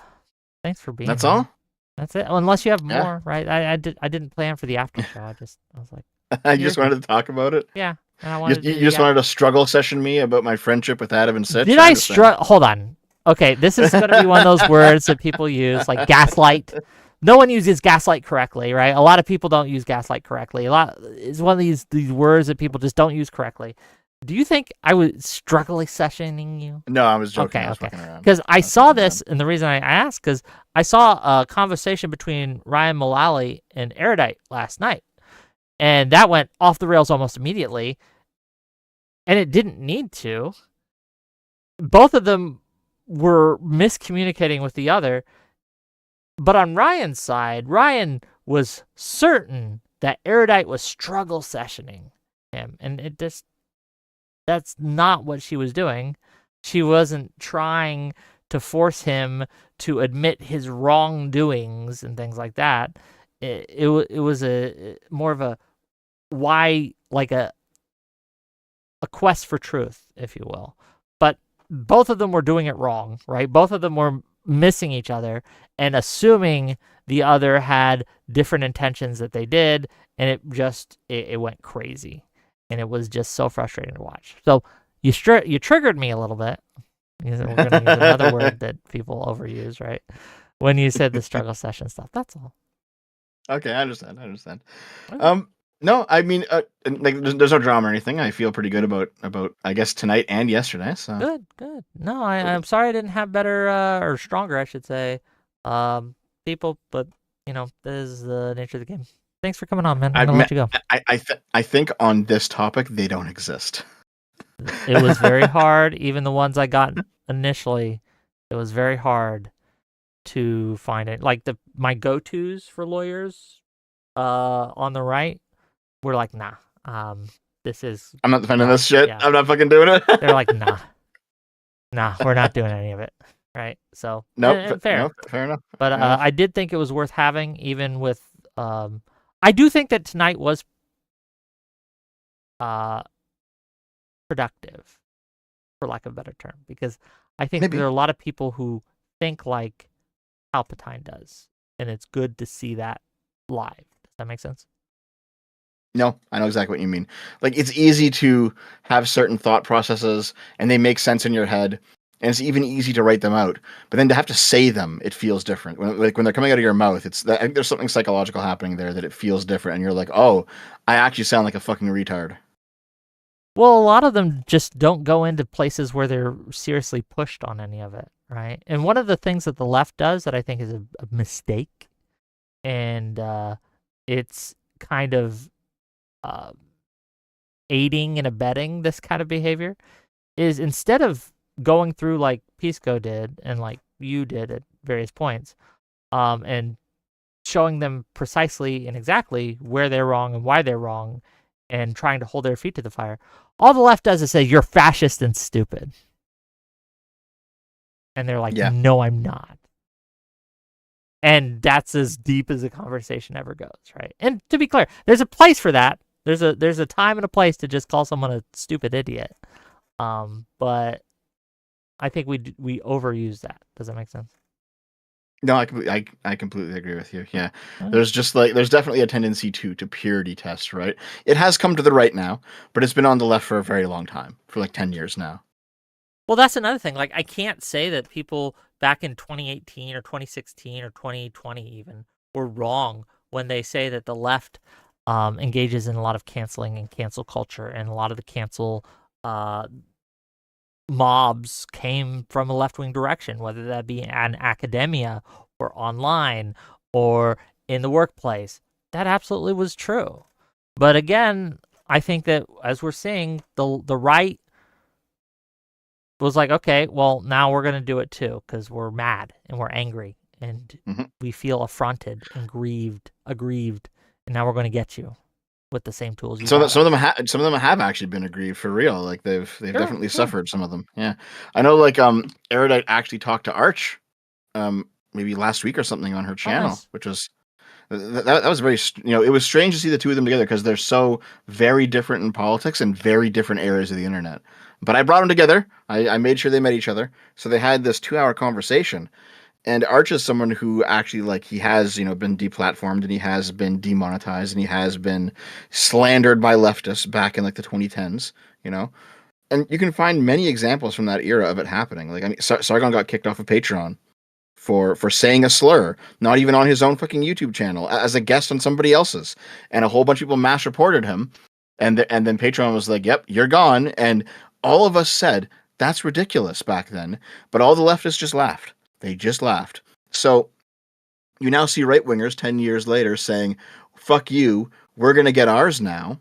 And I understand, even though it's bad, and even if they might overplay their hand sometimes, I understand why they do it. But unfortunately, I also understand the results of them doing it. Like, I get why they're doing it, but just like I understand why someone would be so angry to do something that's going to hurt them later. It's going to hurt them later. Like, the left, even those of us who push back against it, some of my compatriots who stood up against cancel culture from the left are looking at this and say, well, why did I do that then if they're just going to do it now? And it's true. Like, even today, or not today, but yesterday, I made a post about defending people's free speech, even if there are enemies. It was just a reply to someone. And I got some replies saying, well, you had a chance to do it back when you were in power and stand up for the right. Why didn't you? And I have a host of content, 2 years of content from 2022 to 2024, where I did just that. But none of it mattered. It doesn't matter if I stood up against my own side. They don't care. They're coming after me anyway, right? So it can feel, and maybe this is just a vibes thing, right? But it just feels like, okay, well, if I did all this and it didn't matter, why not just play the power politics game? But unfortunately, or not unfortunately, but fortunately, I realized that that's just going to lead to a race to the bottom, and we're on a train to hell. So someone needs to pull the brakes. I mean, yeah, I agree with you, but I still do think that Destiny is partially correct and that you do have to hit them back. Like, you have to, like, I don't mind hitting them back. It's how we hit them back that matters, though. There should be lines, and that we don't cross them. And Destiny is absolutely crossing those lines. Okay. Is the bridge burned now between you two, or what? No, obviously not. No? I don't know. Even if I think like, someone's a bad person, or even if I think they're doing a bad thing, doesn't mean I'm not going to have them on my show or still talk to them or still even be their friend. That's just not how I work. I don't know. No, I can understand with you. I get it. Yeah, no, it's one of those things with Destiny. Oh, the problem is that, like, he's right, but he's so inflammatory about it that he does not actually, like, help his case. You know what I mean? In fact, I think that was actually part of another part of the Adam and Sitch thing, is that we had a debate on Destiny's comments. Yep. And there was a bunch of people saying that, like, Dev actually wants the streets to run red with the blood of right wingers. And it's like, no, I don't. But I also understand that, like, if you find yourself in an era of political violence, you can't be the nonviolent one. Like, that's just how it is, right? There is some I don't wisdom think there. we're in that era, though, right? I don't think we're in the era of... I think you are. I think you fucking are. Really? Yes. Why? Give me your argument here. Like, when you say the era of political violence, do you think, like, are we talking like Italy's the Years of Lead? Are we talking like the Time of Troubles, or are we talking? What are you talking about? Can you be more specific? Yeah, I think that you are now entering into an era like those events. Yes. Where you're going to have like political attacks every few months. You're going to have assassinations. You're going to have various events going on. It'll be back and forth for sure. There'll be a lot of just playing the propaganda game of taking the next shooter, the next event, the next whatever it is, and trying to paint your enemy as that guy. I think you will be in this era of just heightened tensions and random terrorist attacks, until some sort of new moral center actually manages to unite the country again. And that's probably going to take a few years. So this might just be Donald Trump season 2 might just be the season where people are getting shot like on a regular basis. But I think even in that like climate that you just described, you still should not engage in the political violence, because part of a new moral center coming to power and ending it is the center that doesn't do the violence, right? You have to be the part of the group that has not engaged in this tit for tat bullshit.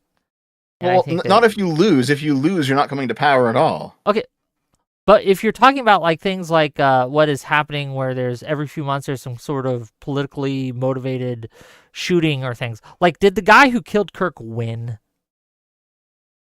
No, he didn't. No, obviously, right? And so people who are engaged in this type of political violence aren't actually winning. They're not actually helping their cause. In fact, I might argue that they are emboldening, strengthening the other side and whatever cause they happen to be with or a representative of is going to be weakened by doing this. So the side that can tame their crazies and decouple from their radicals, from their extremists, is the side that's going to become the it's going to reign supreme in American politics, I think. Well, here, let's assume hypothetically that we wake up tomorrow and Gavin Newsom's been shot. Okay, do you think that you're going to see like all of these very partisan right-wing people like leave MAGA, leave the right in response? I don't think so. I do think that a lot of them, well, maybe not a lot, but I think that there's going to be quite a few who would just, a pox on both of your houses, I'm staying out of it now. I do think that there's a majority in America who absolutely abhors political violence. And if they see an act like that, would absolutely just turn it off, right? They'd just disengage. And I think that that's happens on the left too, right? You saw that happen with a lot of the people after Trump's assassination attempt, the first one, right? Or the assassination attempt on Trump, I should say, that just kind of disengaged. And I think that's, again, one of the reasons we had lower turnout in 2024. And a lot of people just didn't go. It's one of the reasons, not a major reason, right? Not the most reason, but it's one reason why some people just didn't show up. I don't know. That doesn't logically track in my head. It's possible it's true. I don't know. Well, why doesn't it logically track? Like, because my logic here is that my assertion is that a vast majority of the American public abhors political violence. They do not like it, and they will punish the side that they feel is engaging in it more. And so when they see someone that is otherwise on their team engage in this, there is a likelihood, I would consider it even a high likelihood, that they'll just throw up their hands, disavow, and engage less with that side. What's the flaw in the logic here? Where am I wrong? You're not necessarily wrong. It's just that when I think about why the Democrats lost 2024, I always think that it was because they subbed in Kamala last minute. That is the major reason. I agree. But there's never any one reason, like, and even if yeah. I do think that a portion, I'm not sure, I can't tell you the percentage, right? But there's a portion that the Trump assassinations caused a lot of the left voters or the Democrat voters. Well, I don't even want to say a lot here, but a portion of the Democrat voters just be like, fuck it. I'm not playing the game anymore. I'm staying home.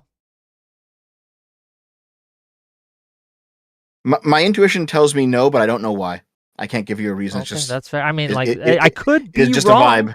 I'm not using data here. Yeah. I'm using vibes, right? But this is just from the conversations I had at the time, observing the conversations that were being had in public, and just my own, like, common sense, if you will. No, fair enough. Fair enough. Okay.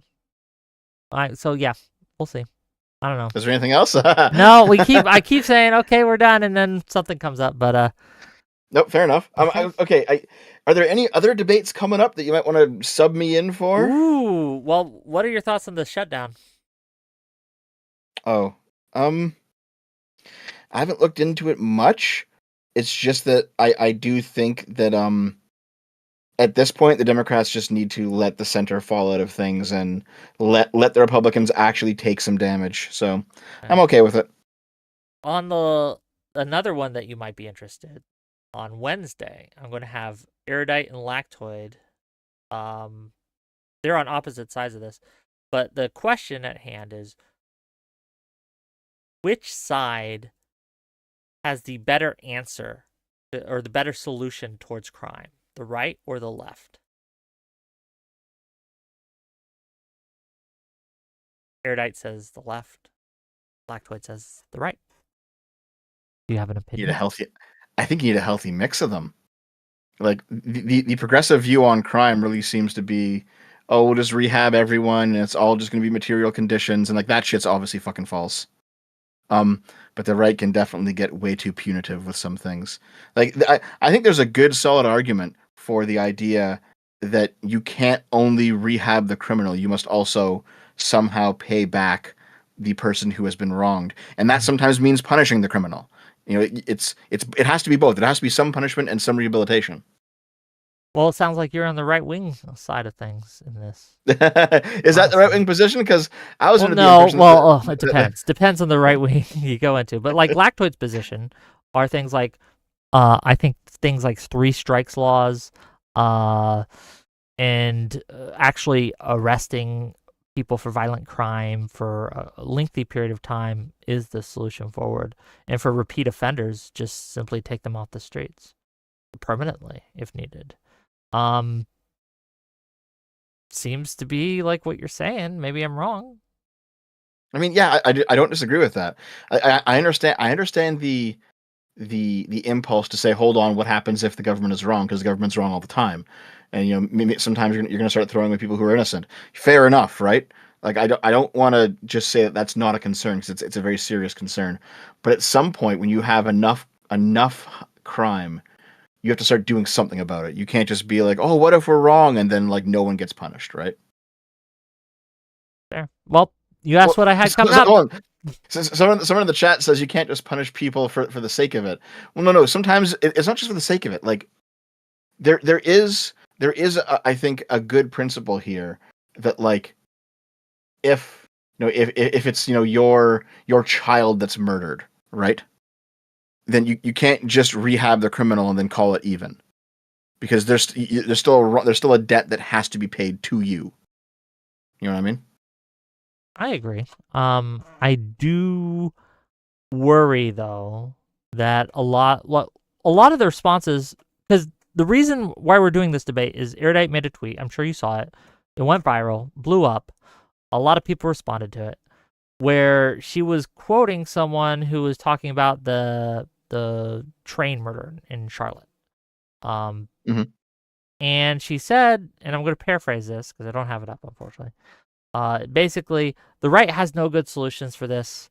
They can't really reduce crime like this. They won't even fund school lunches, for God's sakes, right? So how are they gonna fund anything that would be needed to deal with this? A lot of people responded to her and said, "Oh, we should just kill them. We should just kill them." I wouldn't say that. Yes. I think but there is an actual conversation here.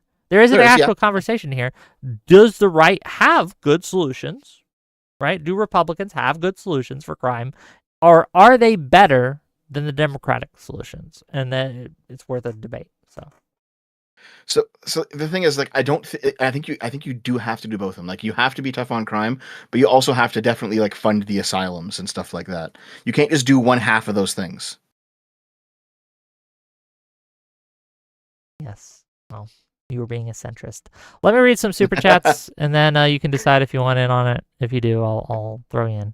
I could use. Well, I can talk to you about it after the stream too. Yeah. I could use a good, solid head person on Lactoid's team, right? I can get someone for Erudite easy on the left, but it's someone on the right. I'm not on the right, and I'm friends with Erudite. Yes.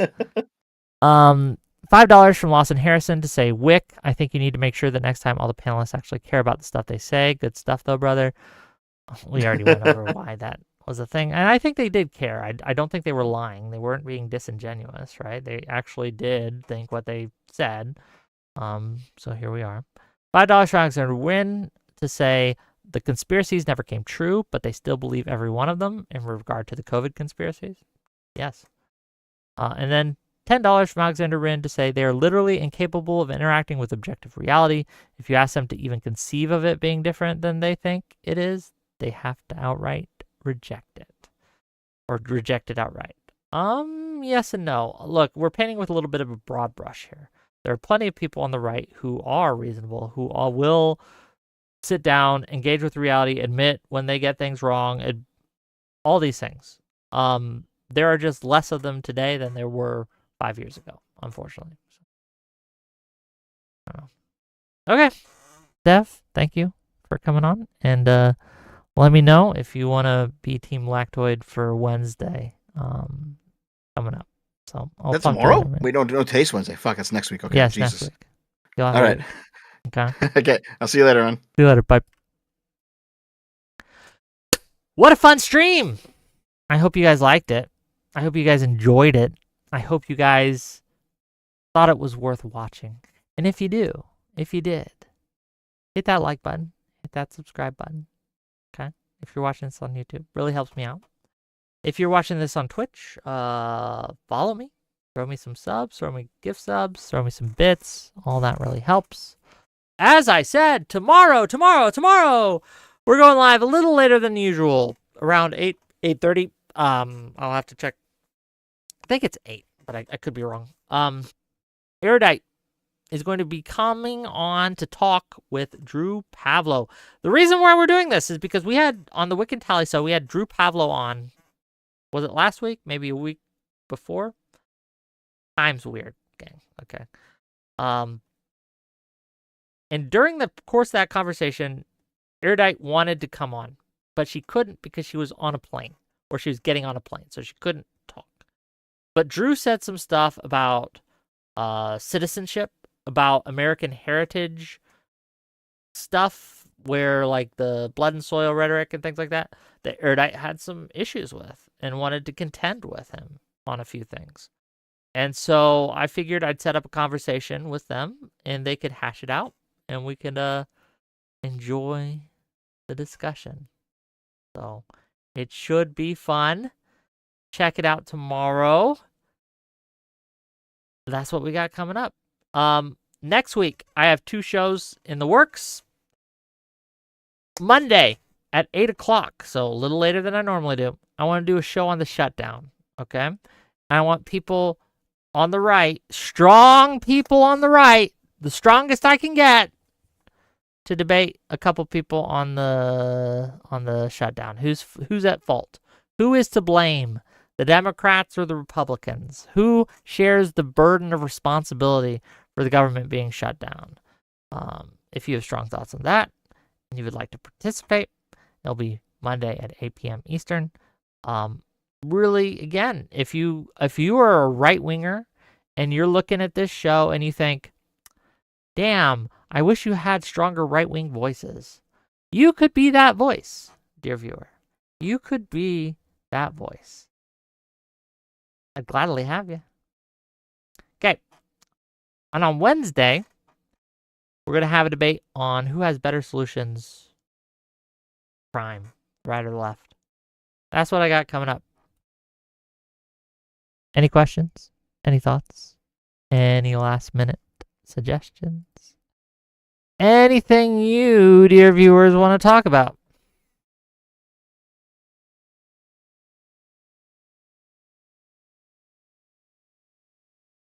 So, yes, maybe.